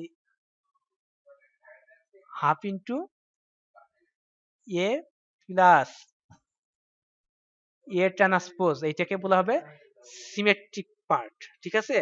আর half into A minus A transpose, এটাকে বলা হবে স্কিউ সিমেট্রিক পার্ট, মনে থাকবে? তাহলে A plus A transpose by two is হচ্ছে সিমেট্রিক পার্ট, আর A minus A transpose by two হচ্ছে স্কিউ সিমেট্রিক পার্ট। কার স্কিউ সিমেট্রিক এবং সিমেট্রিক পার্ট? এ ম্যাট্রিক্সের। চলেন অঙ্কটা করে নিই। তাহলে এ ম্যাট্রিক্সের এই যে ট্রান্সপোজটা নির্ণয় করেছে, ট্রান্সপোজ নির্ণয় করলে কি করবে দেখবেন, 1 2 3 1 2 4, 1 2 4 কে এই যে 1 2 4 লিখেছে, তারপরে 6 8 1 6 8 1 লিখেছে, 3 5 7 3 5 7 লিখেছে। তাহলে ট্রান্সপোজ ম্যাট্রিক্স নির্ণয় করে নিলাম, এ ম্যাট্রিক্স এবং এ ট্রান্সপোজ পেলাম। তাহলে দিস সিমেট্রিক পার্ট অফ এ কি, এই যে half into A plus A transpose, সেটা হাফ। তাহলে এখানে হাফ কি, হাফটা কি কমন আছে তাই না? তাহলে এ আর এ ট্রান্সপোজ যোগ করে, যোগ করা মানে কি করেসপন্ডিং এলিমেন্টের যোগ, এই রো এর সাথে এই রো এর করেসপন্ডিং এলিমেন্টের যোগ, এই রো এর, তাহলে এই রো গুলো পাবো, এই রো এর সাথে এই রো এর করেসপন্ডিং এলিমেন্টের যোগ, এইটা পাবো। করেসপন্ডিং এলিমেন্টের যোগ মানে কি, যেমন এই রো এর সাথে এই রো এর করেসপন্ডিং এলিমেন্ট বলতে কি বোঝাচ্ছে, এইটার সাথে এইটার যোগ, এইটার সাথে এইটার যোগ, এইটার সাথে এইটার যোগ, ইজিক্যাল টু এই যে হাফ ইনটু এইটা। হাফ মানে কি, এই দুই দিয়ে সবকে ভাগ করে দিতে হবে, দুই দিয়ে সবকে ভাগ করে দিলে এইটা। তাহলে এই যে ম্যাট্রিক্সটা পেলাম আমরা, এটা হচ্ছে এ ম্যাট্রিক্সের সিমেট্রিক পার্ট, তাই তো? এ ম্যাট্রিক্সের সিমেট্রিক পার্ট। তাহলে এখন skew symmetric part of A কত হবে দেখেন, এই যে half into A minus A transpose. তাহলে A half into A minus A transpose, minus মানে কি, আগে যেমন যোগ করেছি অনুরূপ ভাবে এখানে শুধু বিয়োগ হবে, বিয়োগ করে যেটা পাবো সেটাকে হাফ দুই দিয়ে ভাগ করে দেবো, দিলে এইটা। তাহলে এইটা হবে কি, এ ম্যাট্রিক্সের স্কিউ সিমেট্রিক পার্ট। তাহলে এইটা অ্যান্সার। তাহলে আপনাদের দুইটা অ্যান্সার বের করতে হবে, একটা সিমেট্রিক আর একটা স্কিউ সিমেট্রিক। এই অ্যান্সার না লিখলে কিন্তু 1 মার্ক করে কাটা যাবে। তাহলে আজকে আমাদের এইটা দিয়ে শেষ হলো কত নম্বর লেকচার? 13 নম্বর লেকচার শেষ। আচ্ছা, আমরা একটু পেছনের দিকে যাব। আমরা যে উদাহরণটা করলাম, এটাকে একটা ম্যাট্রিক্সকে কি সিমেট্রিক এবং স্কিউ সিমেট্রিকে ভাগ করলাম। আচ্ছা দেখি তো এটা সিমেট্রিক কিনা।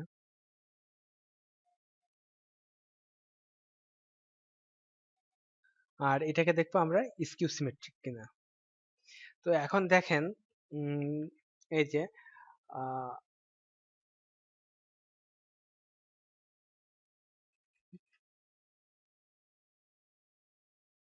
রিয়াল নাম্বার নিয়েছি সবগুলো, এখানে যে দুইটা উপাদান দিয়েছি এখানে সেই একই উপাদান, এখানে যে উপাদানটা এখানে সেই একই উপাদানটা।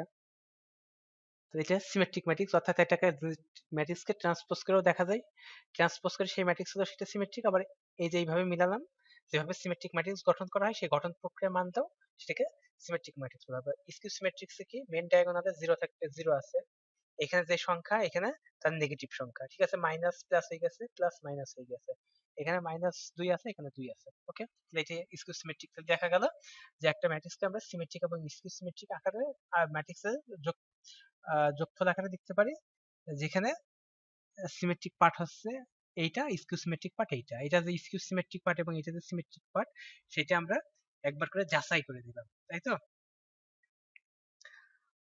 তাহলে এখন চলে যাবো সরাসরি 14 নম্বর লেকচারে। তো 14 নম্বর লেকচারে বলছে হার্মিশিয়ান ম্যাট্রিক্স এবং স্কিউ হার্মিশিয়ান ম্যাট্রিক্স। আপনারা বইতে যেভাবে সংখ্যাটা দেওয়া আছে সেভাবেও দিতে পারেন, অথবা আমি যেভাবে বলছি সেভাবেও লিখতে পারেন। যদি এ একটা ম্যাট্রিক্স হয় এবং A theta is equal to A হয়, তাহলে তাকে হার্মিশিয়ান ম্যাট্রিক্স বলা হবে, এবং A theta is equal to minus A হয়, তাকে স্কিউ হার্মিশিয়ান ম্যাট্রিক্স বলে। আর সিমেট্রিকে কি বলছিলাম, A transpose is equal to A, আর স্কিউ সিমেট্রিকে বলছিলাম A transpose is equal to minus A. আর এখানে শুধু পার্থক্য আছে, ট্রান্সপোজ টু থিটায় রূপান্তর হচ্ছে, তাই তো? তাহলে হার্মিশি ইজ সিমেট্রিক এবং স্কিউ সিমেট্রিক রিয়ালের জন্য, আর কমপ্লেক্সের জন্য, কমপ্লেক্স ম্যাট্রিক্সের জন্য হার্মিশিয়ান এবং স্কিউ হার্মিশিয়ান ম্যাট্রিক্স। এখন দেখেন হার্মিশিয়ান এবং স্কিউ হার্মিশিয়ান ম্যাট্রিক্স কিভাবে গঠন করব। তো হার্মিশিয়ান ম্যাট্রিক্স এবং স্কিউ হার্মিশিয়ান ম্যাট্রিক্স গঠন করার জন্য আমাদের যে কাজটা করতে হবে, হার্মিশিয়ান ম্যাট্রিক্সের যে প্রাইমারি এলিমেন্টটা অবশ্যই রিয়েল হবে। স্কিউ ম্যাট্রিক্সে যেমন সবগুলো এলিমেন্ট রিয়েল হতো, এখানেও হার্মিশিয়ান ম্যাট্রিক্সেও প্রাইমারি ডায়াগোনাল এলিমেন্ট গুলো সবগুলো রিয়েল নাম্বার হবে। এখন দেখেন সিমেট্রিকে কি নিতাম, প্রথম রোকে প্রথম কলামে লিখতাম। এখন দেখেন এটা যেহেতু কমপ্লেক্স ম্যাট্রিক্স, তাহলে প্রথম রোকে প্রথম কলামে লিখবো, কিন্তু তবে তার কনজুগেট নেব, ঠিক আছে। আবার দেখেন দ্বিতীয় রো এর বাকি উপাদানগুলো দ্বিতীয় কলামের বাকি উপাদানে লিখবো, তবে সেক্ষেত্রে আমরা কনজুগেট নেব। দেখেন এখানে প্লাস আছে, এখানে মাইনাস করে দিয়েছি। ওকে, মনে থাকবে। তাহলে সিমেট্রিকের মতোই হার্মেশিয়ান ম্যাট্রিক্স, শুধু পার্থক্য হচ্ছে সিমিলারিটি হচ্ছে মেন ডায়াগোনালে রিয়েল নাম্বার থাকবে, আর ডিসিমিলারিটি কি, প্রথম রোকে প্রথম কলামেই লিখবো, তবে কনজুগেট নাম্বারটা নিব। দ্বিতীয় রোকে দ্বিতীয় কলামে লিখবো, তবে কনজুগেট নাম্বারটা নেব, ঠিক আছে। এই যে দ্বিতীয় রো এর যে বাকি এলিমেন্টটা নিচ্ছি, সেই বাকি এলিমেন্টটা এখানে বসাচ্ছি, তবে শুধু কনজুগেট নাম্বারটা নিচ্ছি। ওকে, আর স্কিউ হার্মেটিশিয়ান ম্যাট্রিক্সটা কিভাবে নির্ণয় করব? স্কিউ হার্মেটিশিয়ান ম্যাট্রিক্সের যখন স্কিউ সিমেট্রিক দেখছিলাম, তখন কি প্রাইমারি ডায়াগোনাল এলিমেন্ট প্রত্যেকটা জিরো হচ্ছিল, কিন্তু এখানে কি হবে জানেন, এখানে হয় জিরো নতুবা purely complex number. Purely complex number বলতে কি বোঝাই, যার পিওরলি কমপ্লেক্স বলতে যেমন এই যে ধরেন এ প্লাস আই ইন্টু জিরো, তার মানে কি এটা সমান এ হয়ে গেল না? তাহলে এ কি রিয়েল নাম্বার না? তাহলে প্রত্যেকটা রিয়েল নাম্বারই কিন্তু কমপ্লেক্স নাম্বার, যার কাল্পনিক পার্ট, ইমাজিনারি পার্ট জিরো। তো তাহলে এটা কি পিওর যে রিয়েল নাম্বার, সেগুলো কিন্তু পিওরলি কমপ্লেক্স না। পিওরলি কমপ্লেক্স বলতে আই অংশটা, আই যে পার্ট, সেই পার্টটা অবশ্যই থাকবে, তাকে পিওর কমপ্লেক্স বলা হবে। অর্থাৎ স্কিউ হার্মেশিয়ান ম্যাট্রিক্সের মেন ডায়াগোনাল এলিমেন্ট গুলো হবে হয় জিরো নতুবা পিওর কমপ্লেক্স। তাহলে পিওরলি ইমাজিনারি সেটা বলতে কি বুঝলাম, যে শুধু আই আই কম্পোনেন্ট যেটা, সেই কম্পোনেন্টটা থাকবে, তাহলে আমরা তাকে পিওরলি ইমাজিনারি বলবো। অর্থাৎ এ প্লাস আই বি এই আকারে থাকা যাবে না, থাকতে হবে কি আই বি আকারে, হয় আই বি নাই মাইনাস আই বি এই আকারে থাকতে হবে, শুধু আই পার্টটা থাকবে, তাহলে তাকে আমরা পিওর ইমাজিনারি বলবো। তাহলে এখন দেখেন মেন ডায়াগোনালটা আমার হচ্ছে জিরো অথবা প্রাইম পিওরলি ইমাজিনারি নাম্বার, আর এখানে যে নাম্বার এলিমেন্ট গুলো নেব, তার নেগেটিভটা নেব এখানে। এখানে বাকি দ্বিতীয় রো এর যে বাকি এলিমেন্টটা নেব, দ্বিতীয় কলামে সে বাকি এলিমেন্টটা লিখবো, তবে মাইনাস দিয়ে গুণ করে নেব। তাহলে দেখেন সিমেট্রিকের সাথে স্কিউ সিমেট্রিকের পার্থক্য হচ্ছে যে একই রকম, শুধু প্রথম রোকে প্রথম কলামে লেখার সময় তার কনজুগেট পার্টটা নিচ্ছি, দ্বিতীয় রোকে দ্বিতীয় রো এর বাকি এলিমেন্টকে দ্বিতীয় কলামের বাকি এলিমেন্ট লিখছি, সেখানে ট্রান্সপোজটা নিচ্ছি, অর্থাৎ এখানে যেটা নিচ্ছি তার ট্রান্সপোজটা এখানে নিচ্ছি। প্রথম রো এর এই দুইটা এলিমেন্ট যা নিচ্ছি, প্রথম কলামের এই দুইটা এলিমেন্ট তার ট্রান্সপোজ নিচ্ছি। আর স্কিউ সিমেট্রিকের কি পার্থক্য? স্কিউ সিমেট্রিক ছিল কি সবগুলো জিরো হবে, আর এখানে যা প্রথম রোতে যা নেব, প্রথম কলামে তার নেগেটিভ নেব, দ্বিতীয় রোতে বাকি উপাদান যেটা নেব, দ্বিতীয় কলামের বাকি উপাদান এই যে এই এলিমেন্টের নেগেটিভটা নেব। এখানে সেই একই জিনিস, শুধু পার্থক্য কি জানেন? পার্থক্য হচ্ছে, সরি এখানে কোনো পার্থক্য নেই, শুধু সিমেট্রিক ম্যাট্রিক্স এবং হার্মেশিয়ান ম্যাট্রিক্স এর মধ্যে পার্থক্য হচ্ছে সিমেট্রিক ম্যাট্রিক্সে প্রথম রোকে প্রথম কলামে লিখি, দ্বিতীয় রোকে দ্বিতীয় কলামে লিখি, কিন্তু হার্মেশিয়ান ম্যাট্রিক্সে প্রথম রো এর যে এলিমেন্ট গুলো, সেগুলো প্রথম কলামে লেখার সময় কনজুগেটে পাল্টে দিই, দ্বিতীয় রো এর বাকি এলিমেন্ট গুলো দ্বিতীয় কলামের বাকি এলিমেন্টের জায়গায় লেখার সময় কনজুগেটে পাল্টে দিই। আর স্কিউ সিমেট্রিক এবং স্কিউ স্কিউ হার্মেটিশিয়ানের মধ্যে পার্থক্য হচ্ছে একটাই, সেটা হচ্ছে যে স্কিউ সিমেট্রিক হচ্ছে রিয়াল ম্যাট্রিক্স, আর স্কিউ হার্মেটিশিয়ান হচ্ছে কমপ্লেক্স ম্যাট্রিক্স। আর এখানে শুধু ডায়াগোনাল এলিমেন্ট গুলো হয় স্কিউ সিমেট্রিক হয় প্রায় জিরো, আর এখানে হবে স্কিউ হার্মেটিশিয়ানে হবে হয় জিরো নতুবা পিওরলি কমপ্লেক্স। আর এই যে প্রথম উপাদানের যে উপাদান গুলো স্কিউ সিমেট্রিক কি করছিলাম, মাইনাস করে দিচ্ছিলাম, এখানেও সে মাইনাস করে দিচ্ছি। দ্বিতীয় রো এর যে উপাদানগুলো, সেই উপাদানগুলোকে দ্বিতীয় কলামের বাকি উপাদানগুলো লেখার সময়ও মাইনাস করে দিচ্ছি। দেখেন এখানে মাইনাস দিয়ে গুণ করলে মাইনাস গামা, আর এই প্লাসটা কিন্তু প্লাসই থাকবে। সরি আমার কিন্তু একটা জায়গায় ভুল হয়ে গেছে, আমি মিস্টেক করে গেছি, সেটা হচ্ছে মাইনাস দিয়ে গুণ না, কিন্তু এই যে মাইনাস দিয়ে যদি মাইনাস আলফা মাইনাস আই বিটাকে গুণ করেন, তাহলে কি হবে, plus alpha plus I beta হয়ে যাবে না? তা কি হয়েছে, হয়নি। তাহলে এখানে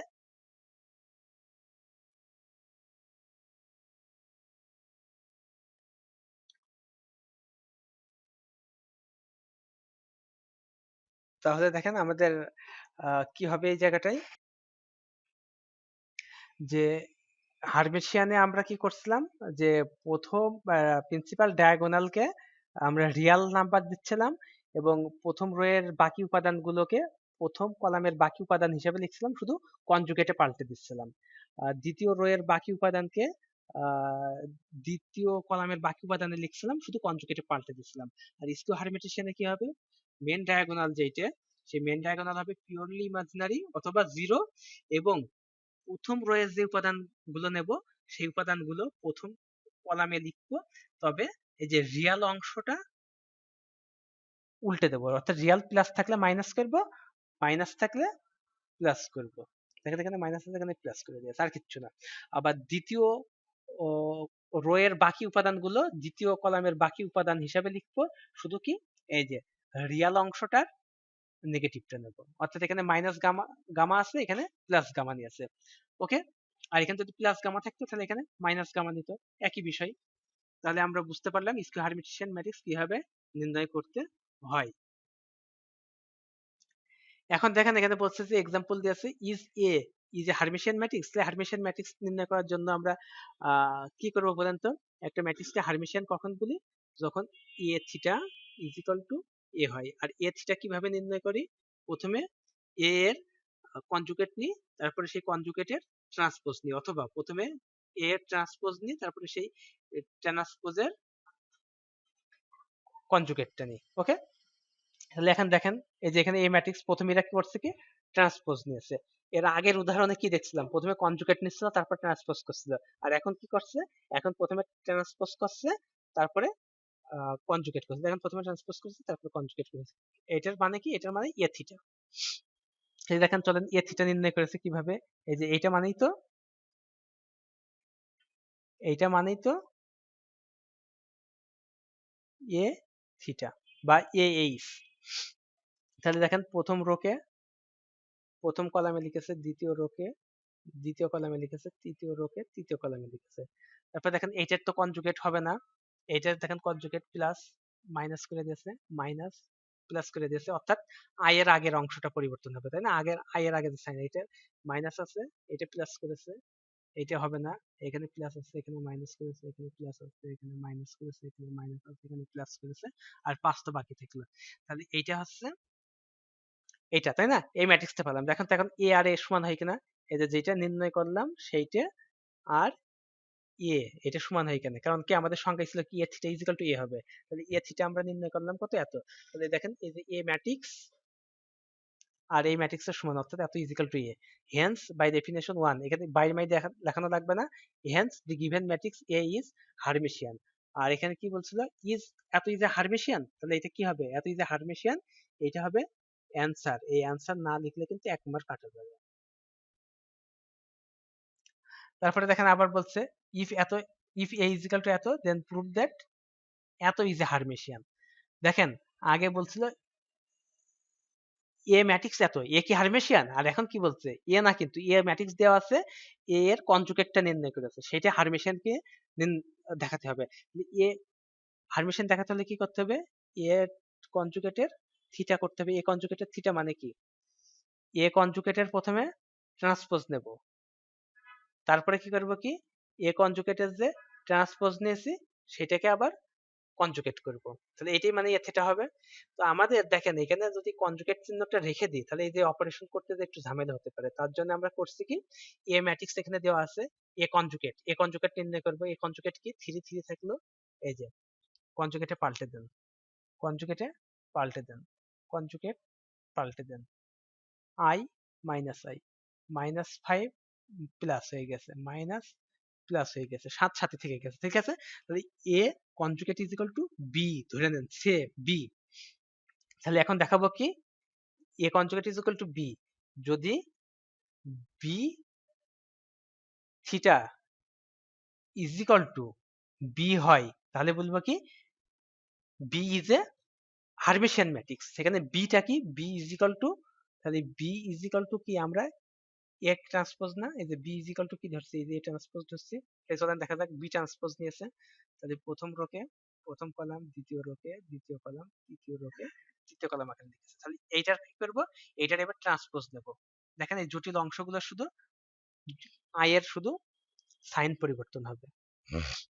দেখছেন আই এর সাইন পরিবর্তন করছে, করলে এখন দেখেন আপনারা মিলাই দেখেন, আপনাদের পিডিএফ দেওয়া আছে সেখানে দেখেন এই যে বি ম্যাট্রিক্স যেটা, সে বি এর ট্রান্সপোজ করে কনজুগেট করলে সে বি ম্যাট্রিক্সই পাওয়া যায়। তাহলে B that is A conjugate is Hermitian. তাহলে এটা কি প্রুফ করতে হবে না? এখানে প্রুফ না লিখলে কিন্তু এক মার্ক কাটা, পি আর ও ভি ইডি প্রুফ। তারপরে দেখেন, ও আমাদের আরেকটা জিনিস তো খেয়াল করা হয়নি, এই যে আমরা বলছিলাম একে কি হারমেটিশিয়ান ম্যাট্রিক্স বলা হয় কিনা দেখাও, এই হারমেটিশিয়ান ম্যাট্রিক্স আমাদের দেখাতে হবে তাই না? তারপর প্রুফ এই যে হারমেটিশিয়ান ম্যাট্রিক্স দেখি তো গঠনতন্ত্র অনুযায়ী এটা হারমেটিশিয়ান হয় কিনা। এই যে প্রিন্সিপাল ডায়াগোনাল এলিমেন্ট সবগুলো রিয়েল নাম্বার, এখানে যেটা নিয়েছি তার কনজুগেট নিয়েছি, আর দুই দুই তো দুই থাকবে, এর তো কনজুগেট হবে না। এখানে যেটা নিয়েছি তার কনজুগেট এখানে নিয়েছি, তাহলে তো মিলেই গেল। এইবার আসেন এখানে শো দ্যাট এত ইজ স্কিউ হারমেটিশিয়ান ম্যাট্রিক্স। মানে স্কিউ হারমেটিশিয়ান ম্যাট্রিক্স দেখানোর জন্য কি করতে হবে, A theta is equal to minus A দেখাতে হবে। ওকে চলেন চলে যাই। তাহলে প্রথমে কি করবে, এ থিটা নির্ণয় করার জন্য প্রথমে ট্রান্সপোজ করেছি এই যে এইটাকে এইটাকে এই তৃতীয় রোকে তৃতীয় কলাম, তারপর এর কনজুগেট করলে কি হবে, এর মাইনাসে পরিবর্তন করে দিচ্ছি, এইটা মাইনাস হয়ে গেছে, এইটা প্লাস হয়ে গেছে, প্লাস মাইনাস হয়ে গেছে, মাইনাস প্লাস হয়ে গেছে, মাইনাস প্লাস হয়ে গেছে, মাইনাস প্লাস মাইনাস প্লাস হয়ে গেছে। ওকে, তারপরে দেখেন এত এত থেকে মাইনাস কমন নেন, মাইনাস কমন নিলে কি সবাইকে মাইনাস দিয়ে গুণ করতে হবে। দেখেন এই যে এই ম্যাট্রিক্সটা দেখেন, আর এখন মাইনাস এই ম্যাট্রিক্সটা দেখেন, এই যে এই ম্যাট্রিক্স আর এই ম্যাট্রিক্স সমান না, তাহলে এইটার মানে কি এ, আর এ এর আগে মাইনাস বসে যাবে, তাহলে মাইনাস বসিয়ে রাখলাম, আর এইটার সমান লিখলাম কি এ। তাহলে এ হারমেশিয়ান, তাহলে এইটা মানে কি, এইটা মানে তো এ থিটা, তাহলে A theta is equal to minus A পাচ্ছি, তাহলে এটা অবশ্যই স্কিউ হারমেশিয়ান ম্যাট্রিক্স। এবার চলে তো গঠনতন্ত্র অনুযায়ী দেখি হারমেশিয়ান ম্যাট্রিক্স হয় কিনা। আচ্ছা গঠনতন্ত্র অনুযায়ী কি, main diagonal element purely imaginary অথবা জিরো। ওকে, পিওরলি ইমাজিনারি অথবা জিরোই আছে সবগুলো। এখন দেখেন এখানে যেইটা নেব রিয়ালের আগে মাইনাস দিয়ে দেব, এখানে যেটা নেব এই যে এই অংশটার আগে মাইনাস আছে প্লাস করে দেব, ঠিক আছে? তাহলে এইটা লিখলাম এখানে, এইটা লিখলাম এখানে, শুধু পার্থক্য কি রিয়াল পার্টের যে সাইনটা সেই সাইনটা পরিবর্তন করে দিয়েছি, প্লাস মাইনাস করেছি, মাইনাস প্লাস করেছি। আবার দেখেন এখানে যে এলিমেন্টটা নেব সেই একই এলিমেন্ট এখানে নেব, শুধু এই যে রিয়াল অংশের সাইন পরিবর্তন করতে হবে, এই যে সাইন পরিবর্তন করলে -3, ঠিক আছে? তাহলে এই যে গঠনতন্ত্র মানছে, স্কিউ স্কিউ হারমেটিশিয়ান ম্যাট্রিক্সের গঠনতন্ত্র কিন্তু মানছে, তাহলে এটি স্কিউ হারমেটিশিয়ান ম্যাট্রিক্স। তাহলে এটা দিয়ে আমাদের 14 নম্বর লেকচার শেষ হলো। তাহলে এখন আমরা চলে যাব 15 নম্বর লেকচার। তবে 15 নম্বর লেকচারে দেখেন ইনভার্স ম্যাট্রিক্সটা এখন করব না, আমাদের আরেকটা অধ্যায় আছে ডিটারমিন্যান্ট, সেই ডিটারমিন্যান্টের পরে আমরা দুইটা লেকচার দেব, তারপরে করব রো রিডিউস ইকুইভ্যালেন্স ম্যাট্রিক্স, সেই ইকুইভ্যালেন্স ম্যাট্রিক্স করব, সেই ইকুইভ্যালেন্স ম্যাট্রিক্স এর উপরে আমরা একটা লেকচার দেব, তারপরে আমরা ইনভার্স ম্যাট্রিক্স এর উপরে দুইটা লেকচার দেব। তাহলে ইনভার্স ম্যাট্রিক্সটা কখন করব, তিনটা লেকচার শেষ করে, ডিটারমিন্যান্টের দুইটা লেকচার এবং রো রিডিউস ইকুইভ্যালেন্স অর্থাৎ ইকুইভ্যালেন্স ম্যাট্রিক্স এইটা শেষ করে আমরা তারপরে ইনভার্স ম্যাট্রিক্স শুরু করব। তাহলে ইনভার্স ম্যাট্রিক্সটা আমরা এখন স্কিপ করে গেলাম। এখন 15 নম্বর লেকচারে আমরা করব কি অর্থোগোনাল ম্যাট্রিক্স। অর্থোগোনাল ম্যাট্রিক্সের ডেফিনেশন হচ্ছে একটা square matrix A K orthogonal বলা হবে যখন এই এ এবং A transpose is equal two identity matrix হবে। অর্থাৎ একটা ম্যাট্রিক্স আমার এ দেওয়া আছে, এখন আমি সেই ম্যাট্রিক্সের ট্রান্সপোজ নির্ণয় করব, ট্রান্সপোজ নির্ণয় করে তাদেরকে গুণ করে দেব। এই গুণফল যদি আইডেন্টিটি ম্যাট্রিক্স হয় তাহলে আমরা তাকে অর্থোগোনাল ম্যাট্রিক্স বলবো। এখন অর্থোগোনাল ম্যাট্রিক্সের একটা দারুণ প্রপার্টি আছে, ও এর মধ্যে দেখেন থিওরেমটা দেখেন, এ ইন্টু এ ট্রান্সপোজ যদি আই হয় then A transpose into A is equal to I, এটা মনে রাখবেন। তাহলে আমরা অর্থোগোনাল ম্যাট্রিক্সের সংখ্যা দুই ভাবে দিতে পারি, একটা হচ্ছে এ এবং এ ট্রান্সপোজ যদি এদের গুণফল আই হয় তাহলে অর্থোগোনাল, আবার যদি এ transpose into a is equal to I হয় তাহলেও তাকে অর্থোগোনাল ম্যাট্রিক্স বলা হবে। এখন আরেকটা মজার প্রপার্টি আছে, এ যদি একটা অর্থোগোনাল ম্যাট্রিক্স হয় তাহলে এ এর যে ট্রান্সপোজ ম্যাট্রিক্স এবং এ এর যে ইনভার্স ম্যাট্রিক্স কে কি এইভাবে লেখা হয়, এই যে এই তিনটে ম্যাট্রিক্সই অর্থোগোনাল হবে।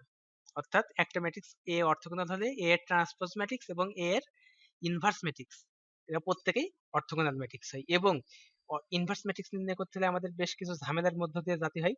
যদি একটা অর্থোগোনাল ম্যাট্রিক্সের ইনভার্স নির্ণয় করতে বলে তাহলে কোনো বিষয় নাই, তাহলে ইয়েস, যদি একটা অর্থোগোনাল ম্যাট্রিক্স হয় তার ইনভার্স ম্যাট্রিক্স এ ইনভার্স হবে কত, এ ট্রান্সপোজ, অর্থাৎ এ কে ট্রান্সপোজ করে দিলেই আমরা তার ইনভার্স ম্যাট্রিক্স, এই যে টি টি মানেও যা, এই প্রাইম মানেও তাই। তাহলে অর্থোগোনাল ম্যাট্রিক্স থাকলে সেই ম্যাট্রিক্সের ট্রান্সপোজ এবং ইনভার্স উভয়ই অর্থোগোনাল, এবং আহ, সেই ম্যাট্রিক্সে অর্থোগোনাল ম্যাট্রিক্সের ইনভার্স হলো ওর ট্রান্সপোজটা, অর্থাৎ এ ইনভার্স হবে এ ট্রান্সপোজ। তারপর দেখেন, যদি দুইটা ম্যাট্রিক্স এবি অর্থোগোনাল হয় তাহলে তাদের গুণফলও অবশ্যই অর্থোগোনাল ম্যাট্রিক্স হবে। এটাও একটা ইম্পর্টেন্ট প্রপার্টি, এগুলো মনে রাখবেন, শর্ট কোশ্চেন হিসেবে এগুলো আসতে পারে। আচ্ছা, এখন আমরা এই যে 15 নম্বর লেকচার এর উদাহরণটা দেখার আগে আমরা 16 নম্বর লেকচারের একটা ডেফিনেশন করব। সেইটা আসলে আমি এখানে যেটা করব যে অর্থোগোনাল ম্যাট্রিক্স পড়লাম এবং ইউনিটারি ম্যাট্রিক্স পড়বো। ইউনিটারি ম্যাট্রিক্সটা আমাদের 16 নম্বর লেকচারে কমপ্লিট করব। আর তার আগে চলে না অর্থোগোনাল ম্যাট্রিক্সের কিছু অঙ্ক দেখে আসি। এই যেখানে আসে না, এখানে দেখছে show that the matrix 1/3 into এত ইজ অর্থোগোনাল। তাহলে অর্থোগোনাল ম্যাট্রিক্স নির্ণয় করতে হলে কি দেখাতে হবে, এই যে যে ম্যাট্রিক্সটা, এই ম্যাট্রিক্স সমান আমরা এ ধরে নিচ্ছি, let A is equal to এত। তাহলে এ এর ট্রান্সপোজ নির্ণয় করেছে, এ ট্রান্সপোজ কোনটা, এইটা, তাই তো? এই যে ট্রান্সপোজ নির্ণয় করলাম, তাহলে এখন এ ট্রান্সপোজ ইন্টু এ, এটা দেখতে হবে। তাহলে 1/3 ইন্টু এত ইন্টু 3, 1/3 আর 1/3 গুণ করে দিলে কত হয়, 1/9। আর দেখেন সেই গুণ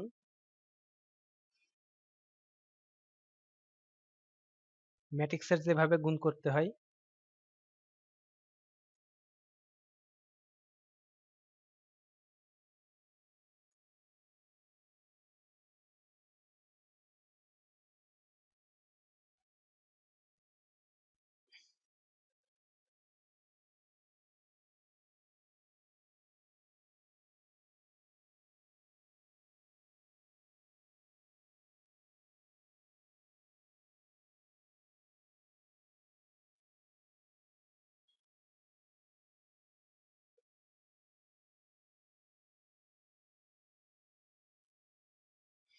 এবারে এটা গুণ করে যোগ করে দিলে কি হবে, 1/9, এখানে 1/9 বসে গেল।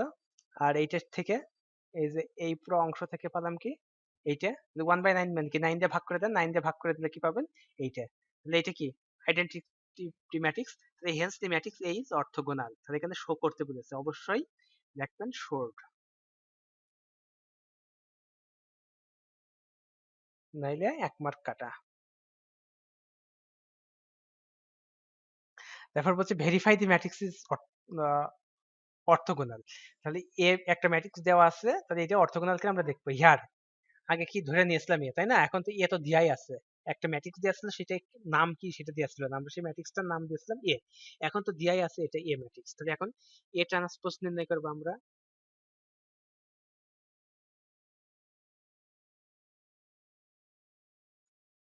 এখন এ ট্রান্সপোজ ইন্টু এ গুণ করে দেবো, দেখেন গুণ করছে এরা।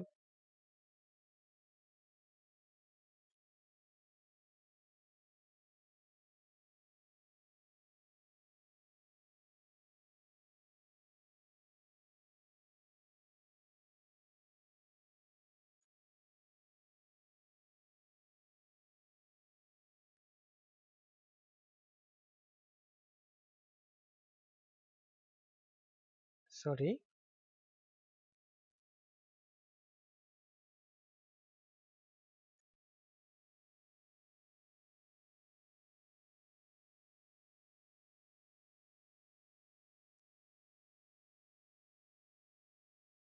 তাহলে এবারে যোগ বিয়োগ করে দেন, দেখেন আইডেন্টিটি ম্যাট্রিক্স পাচ্ছি। তাহলে কি, হেন্স এ ইজ অর্থোগোনাল।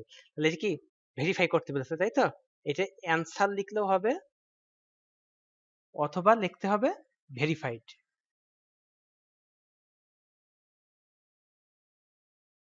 ওকে, হয় অ্যান্সার, না লিখবেন ভেরিফাইড। তারপর আরেকটা উদাহরণ দেখেন, show that the matrix A is orthogonal. তাহলে এ প্রাইমটা দিয়ে অর্থাৎ এ ট্রান্সপোজটা নির্ণয় করবো। এ ট্রান্সপোজ সমান কত দেখেন, তাহলে রো গুলোকে কলামে পাল্টে দিলাম, আবার কলাম গুলোকে রোতে পাল্টে দিলেও হতো। একে তাহলে এখন এ ট্রান্সপোজ ইন্টু এ গুণ করে দেন, তাহলে সেই গুণের নিয়ম অনুযায়ী আমরা এখন গুণ করে দেব।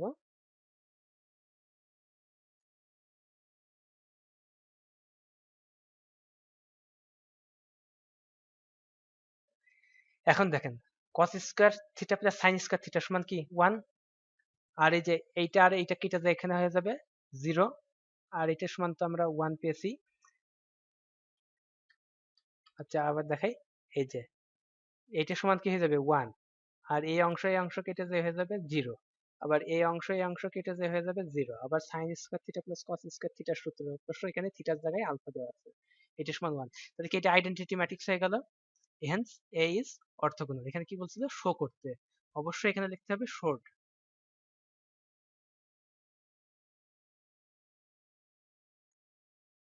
নাইলে 1 মার্ক কাটা। তাহলে আমরা অর্থোগোনাল ম্যাট্রিক্সের এটা দেখে ফেললাম। এখন আমাদের 15 নম্বর লেকচার এখানে শেষ হলো। এখন আমরা 16 নম্বর লেকচারে চলে যাব। তো 16 নম্বর লেকচারে আমরা যেটা করব সেটা হলো ইউনিটারি ম্যাট্রিক্স কাকে বলে। এখন দেখেন অর্থোগোনাল ম্যাট্রিক্সের ক্ষেত্রে আমরা ট্রান্সপোজ নিয়েছিলাম, অর্থোগোনাল ম্যাট্রিক্সটা ছিল রিয়াল ম্যাট্রিক্সের ক্ষেত্রে, অর্থাৎ সিমেট্রিক স্কিউ সিমেট্রিক যেমন রিয়াল ম্যাট্রিক্সের জন্য, তেমনি অর্থোগোনাল ম্যাট্রিক্স রিয়াল ম্যাট্রিক্সের জন্য। আবার হার্মেশিয়ান স্কিউ হার্মেশিয়ান ম্যাট্রিক্স হচ্ছে কমপ্লেক্সের জন্য।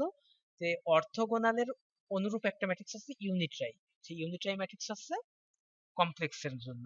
তাহলে সিমেট্রিক স্কিউ সিমেট্রিকের সাথে হার্মেশিয়ান স্কিউ হার্মেশিয়ানের একটা মিল পাওয়া যায় না, শুধু পার্থক্য কি, যে একটা রিয়ালের আর একটা কমপ্লেক্সের। এখন দেখো অর্থোগোনালের সাথে ইউনিট্রাই ম্যাট্রিক্স এর মিল পাওয়া যায়, শুধু পার্থক্য হচ্ছে অর্থোগোনাল হচ্ছে রিয়াল ম্যাট্রিক্স আর ইউনিট্রাই হচ্ছে কমপ্লেক্স ম্যাট্রিক্স। তাহলে একটা ম্যাট্রিক্স এ কে আপনার ইউনিট্রাই ম্যাট্রিক্স বলবে যখন A theta into A is equal to identity matrix হবে। এখানে কিন্তু একটা এ মিস গেছে, এটা ভুল করছে বইতে এইটা। আবার আরেকটা জিনিস কি, থিওরেমটা দেখেন, A into A theta is equal to I, আবার A theta into A is equal to I. তাহলে এই সংখ্যাটাকে অন্যভাবে দেওয়া যাবে কি, একটা স্কয়ার ম্যাট্রিক্স এ কে ইউনিটারি ম্যাট্রিক্স বলা হবে যদি A into A theta is equal to I হয়। তাহলে দেখেন সংজ্ঞাটা কিন্তু সেই অর্থোগোনাল ম্যাট্রিক্সের মধ্যে, শুধু পার্থক্য কি, আগে নিচ্ছিলাম কি ট্রান্সপোজ, এখন নিচ্ছি কি এই যে এটাকে থিটা বা এইচ চিহ্নকে কি বলা হয়, ট্রান্সপোজড কনজুগেট, ট্রান্সপোজ কনজুগেট। তাহলে আগে নিচ্ছিলাম ট্রান্সপোজ, আর এখন দেখছিলাম ট্রান্সপোজড কনজুগেট। এটাই হচ্ছে অর্থোগোনাল এবং ইউনিটারি ম্যাট্রিক্সের প্রধান পার্থক্য। তাহলে এখন দেখেন যদি এ একটা ইউনিটারি ম্যাট্রিক্স হয়, তাহলে এ ট্রান্সপোজড কনজুগেট এবং এ ইনভার্স এরা প্রত্যেকেই ইউনিটারি ম্যাট্রিক্স হবে। সেই আগের মতোই, আগে কি হচ্ছিল, অর্থোগোনাল ম্যাট্রিক্স পাওয়া গেলে তার ট্রান্সপোজ এবং ইনভার্স কি অর্থোগোনাল হচ্ছে। এখন সেই এ যদি একটা ইউনিটারি ম্যাট্রিক্স হয়, তাহলে এ এর ট্রান্সপোজড কনজুগেট এবং এ এর ইনভার্স উভয়ই কি হবে, ইউনিট্রাই। আবার দেখেন যে এ যদি একটা অর্থোগোনাল ম্যাট্রিক্স হয়, তো এর ইনভার্স নির্ণয় করতে, সরি, অর্থোগোনাল ম্যাট্রিক্সের ইনভার্সটা কিভাবে নির্ণয় করছিলাম, A inverse is equal to A transpose, তাই না? এ যদি ইউনিটারি ম্যাট্রিক্স হয়, তাহলে এই এ ইনভার্স ম্যাট্রিক্স হবে এ থিটা, অর্থাৎ ট্রান্সপোজড কনজুগেট। এ ট্রান্সপোজ কনজুগেট নিলেই আমরা এ ইনভার্স ম্যাট্রিক্সটা পেয়ে যাবো। অর্থাৎ অর্থোগোনালের যে প্রপার্টি এখানে ইউনিটারি ম্যাট্রিক্সের সেই একই প্রপার্টি, শুধু পার্থক্য আছে এখানে ট্রান্সপোজ করে আর এখানে ট্রান্সপোজ কনজুগেট অর্থাৎ থিটা এখানে, তাই তো? তাহলে এগুলো মনে রাখবেন, শর্ট কোশ্চেন আসতে পারেন। আবার দেখেন ওখানে এ বি যদি দুইটা অর্থোগোনাল হয়, এদের প্রোডাক্ট এ বি অর্থোগোনাল হয়। এখন এ বি যদি ইউনিট্রাই হয়, তাহলে এদের product A B O ইউনিট্রাই matrix হবে। তাহলে এখন চলে আসেন আমরা ইউনিট্রাই ম্যাট্রিক্সের একটা উদাহরণ দেখে নেব। প্রুভ দ্যাট দি ম্যাট্রিক্স এত ইজ ইউনিট্রাই। তাহলে এই ম্যাট্রিক্সটা ইউনিট্রাই আমরা প্রমাণ করব, তাই তো?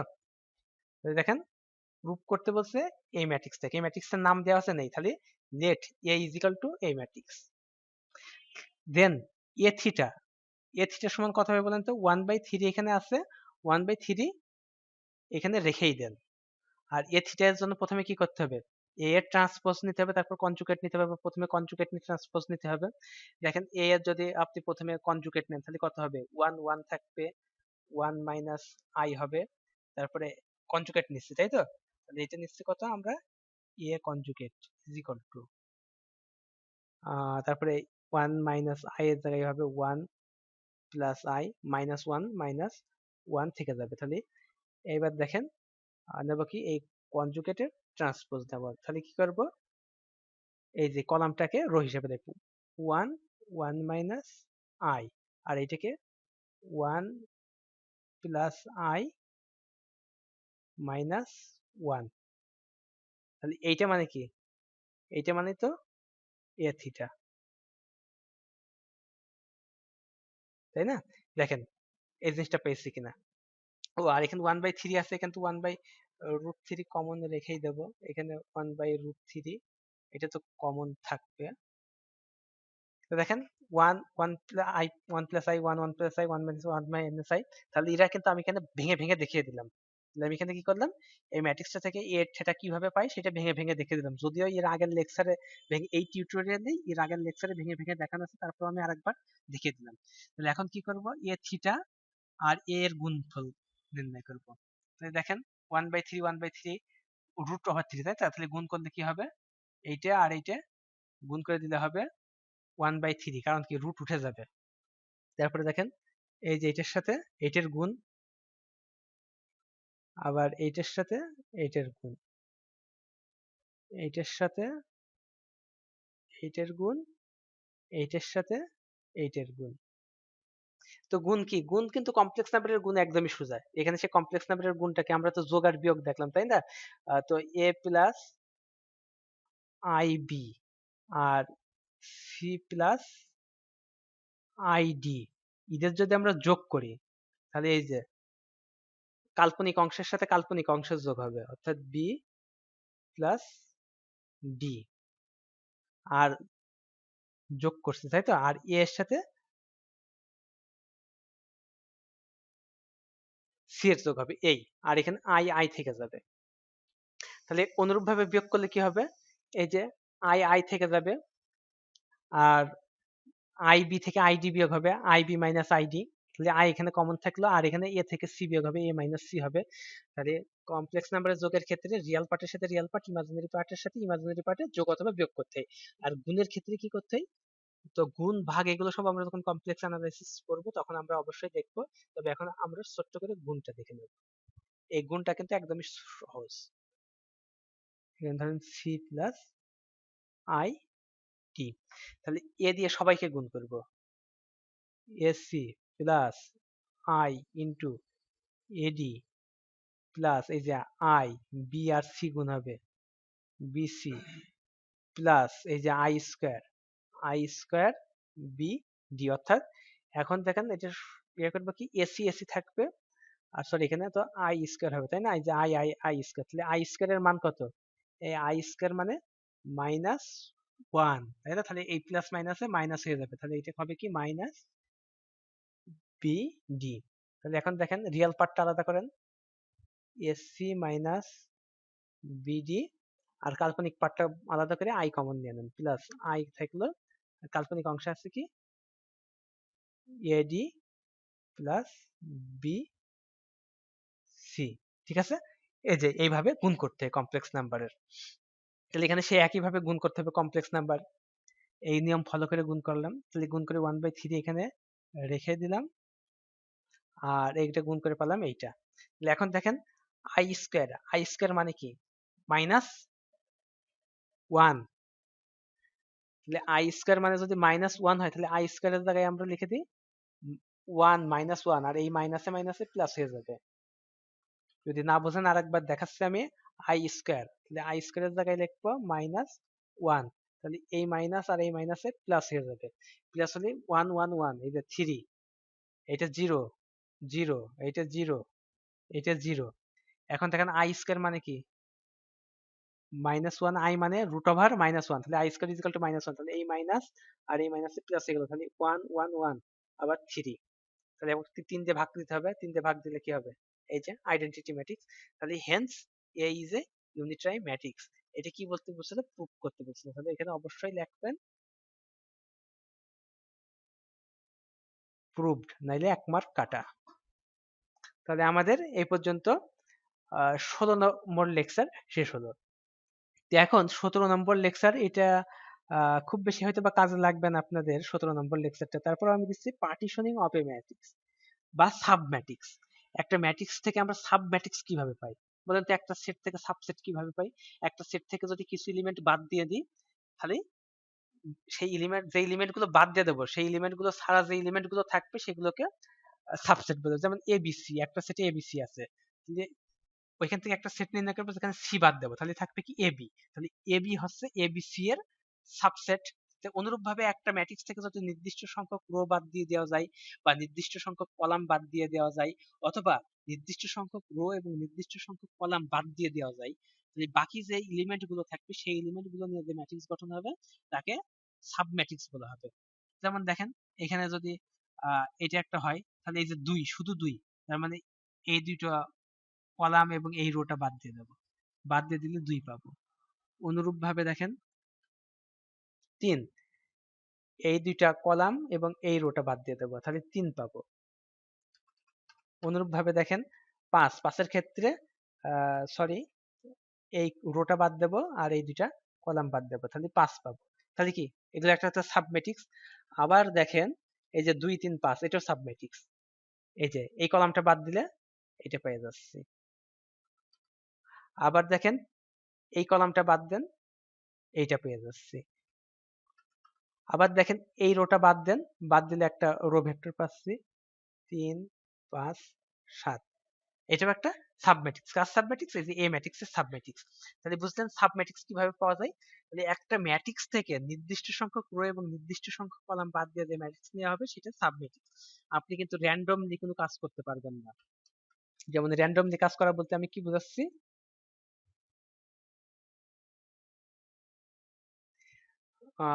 তো এটা সাবম্যাট্রিক্স করছে, র্যান্ডমলি কাজ করা বলতে বোঝাচ্ছে আমি এখান থেকে 2 নিলাম, এখান থেকে 7 নিলাম, 7 নিয়ে একটা ম্যাট্রিক্স কিভাবে গঠন করবেন।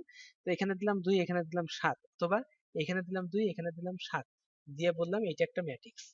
না, এইভাবে কোনো সাবম্যাট্রিক্স গঠন করা যায় না। সাবম্যাট্রিক্স গঠনের নিয়ম তো আমি একটু আগেই দেখালাম, সেটা কি, যে নির্দিষ্ট সংখ্যক রো বাদ দিতে হবে, নতুবা নির্দিষ্ট সংখ্যক কলাম বাদ দিতে হবে, মানে এক বা একাধিক রো অথবা এক বা একাধিক কলাম বাদ দিতে হবে, অথবা সেই নির্দিষ্ট সংখ্যক রো এবং কলাম বাদ দিয়ে দিতে হবে। বাদ দিয়ে বাকি যেগুলো থাকবে সেগুলো নিয়ে যে ম্যাট্রিক্স গঠন হবে সেটাকে সাবম্যাট্রিক্স বলবে। তাহলে আপনারা নিশ্চয়ই বুঝতে পারছেন সাবম্যাট্রিক্স কাকে বলে। তাহলে এটা গেল সাবম্যাট্রিক্সের সংজ্ঞা। আর ম্যাট্রিক্সের পার্টিশন কাকে বলে, যেমন এখানে দেখেন সুন্দর করে উদাহরণটি বোঝানো আছে। যেমন এ কিন্তু একটা ম্যাট্রিক্স, এখন এই ম্যাট্রিক্সটাকে এই যে এই বরাবর একটা দেয়াল তুলে দিয়েছি, আর এই বরাবর আরেকটা দেয়াল তুলে দিয়েছি, তাহলে এই ম্যাট্রিক্সকে পার্টিশন দিলাম। কয়টা ম্যাট্রিক্স? একটা ম্যাট্রিক্স থেকে 3টে ম্যাট্রিক্স। পার্টিশন দেওয়া মানে কি, ভাগ করা, তাই না? আর পার্টিশন মানে আপনারা সহজে একটা বাংলা বলতে পারেন দেয়াল তোলা। অনেক সময় জমি ভাগের সময় দেয়াল তোলে না, সেই ম্যাট্রিক্সের মনে করেন এক একটা জমি, এই জমি ভাগ হয়ে যাচ্ছে, তো এটাকে হচ্ছে পার্টিশনিং বলে। তো পার্টিশনিং বলতে যে কোনো এক জায়গা থেকে জমি ভাগ করার মতো আপনারা ম্যাট্রিক্স ভাগ করবেন। তো এই জমি ভাগ করার মতো যেমন আমরা এখান থেকে এইভাবে ভাগ করে 4 ভাগ করে দিয়েছি, করলে কি পেয়েছি, এই যে একটা ম্যাট্রিক্স পেয়েছি, আর একটা ম্যাট্রিক্স পেয়েছি, অপর আর একটা ম্যাট্রিক্স পেয়েছি, অপর আর একটা ম্যাট্রিক্স পেয়েছি। এখন দেখেন এই প্রত্যেকটা ম্যাট্রিক্সই কিন্তু এই ম্যাট্রিক্সের partition. So the matrix A is then said to have been partitioned and the dotted lines indicates the partition. Here the elements এত এত এত are themselves matrix and they are submatrix to A. তাহলে পার্টিশনের মাধ্যমেও submatrix তৈরি করা যায়। এর আগে আমরা কিভাবে পার্টিশন করছিলাম বলেন তো? এর আগে আমরা সাবম্যাট্রিক্স নির্ণয় করছিলাম, হয় রো নতুবা কলাম বাদ দিচ্ছিলাম, নতুবা রো এবং কলাম উভয়ই বাদ দিচ্ছিলাম, বাদ দিয়ে সাবম্যাট্রিক্স নির্ণয় করছিলাম। তাহলে সাবম্যাট্রিক্স নির্ণয় করার আরো একটা নিয়ম পালাম এখন কি, সেটা হচ্ছে পার্টিশন দেওয়া। সেই পার্টিশন দিলে আমরা যতগুলো পার্টিশনের মধ্যে, এই পার্টিশনের মধ্যে ম্যাট্রিক্স পাবো ততগুলো সাবম্যাট্রিক্স উৎপন্ন হবে। আগে কি রো কিংবা কলাম বা রো কলাম একসাথে বাদ দিলে একটা করে সাবম্যাট্রিক্স উৎপন্ন হচ্ছিল, আর এখন দেখেন যতগুলো এখানে 4টে পার্টিশন দিয়েছি, 4টে সাবম্যাট্রিক্স পেয়ে গেছি আমরা। দেখেন এখন যদি আমি এই দুইটা পার্টিশন দিতাম, এই একটা পার্টিশন দিতাম, তাহলে এই দুইটা সাবমেট্রিক্স পেতাম। আবার দেখেন আমি যদি এই একটা পার্টিশন দিতাম, ধরেন এই পার্টিশনটা দেয়নি কিন্তু, অর্থাৎ এই পার্টিশনটা দিইনি, শুধু এই পার্টিশনটা দেওয়া হয়েছে, তাহলে আমি এ একটা ম্যাট্রিক্স পাতাম, এ একটা ম্যাট্রিক্স অর্থাৎ সাব ম্যাট্রিক্স পাতাম। মনে থাকবে যে সাব ম্যাট্রিক্স পাওয়ার দুইটা নিয়ম, একটা হচ্ছে রো কলাম বাদ দেওয়া আর একটা হচ্ছে পার্টিশন দেওয়া। আর পার্টিশন দেওয়া মানে তো জমি ভাগ করা, আপনারা তো জমি ভাগটা ভালোই বোঝেন। তাহলে আজকের লেকচার এই পর্যন্তই থাকলো। যেমন এখানে দেখেন কিছু উদাহরণ দেওয়া আছে যে পার্টিশন দিয়ে দিয়ে ভাগ করে দিয়েছে। Compute A B using partition, A into B নির্ণয় করতে বলছে ইউজিং পার্টিশন, এটি এক্সারসাইজের মাধ্যমে। এর উদাহরণটা দেখেন এখানে দেওয়া আছে।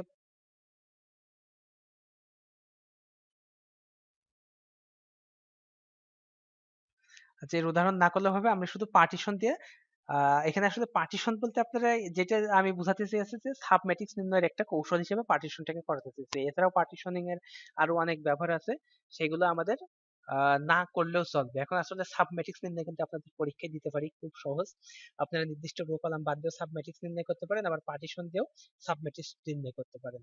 তো আপনারা যেভাবেই সাব ম্যাট্রিক্স নির্ণয় করেন না কেন, আমি কিন্তু মিলাই দেখবো যে আসলে আপনারা সাব ম্যাট্রিক্স নির্ণয় করতে পেরেছেন কিনা। তাহলে এখানে 17 নম্বর শেষ করছে আর 17 নম্বর লেকচার শেষ করছে, আর 17 নম্বর লেকচার শেষ করার মাধ্যমে আমি দ্বিতীয় টিউটোরিয়ালটা শেষ করছি। তাহলে আমরা তৃতীয় যে টিউটোরিয়ালটা হবে আমাদের, সেই টিউটোরিয়ালে আমরা দুইটা লেকচার দেব। সেই দুইটা লেকচারে আমরা ডিটারমিনেন্ট কি জিনিস সেটা শিখবো, এবং এর সাথে আমরা ইনভার্স ম্যাট্রিক্স এবং ইকুইভ্যালেন্স ম্যাট্রিক্স কাকে বলে সেটাও শেখার চেষ্টা করব। তাহলে আজকে এ পর্যন্তই।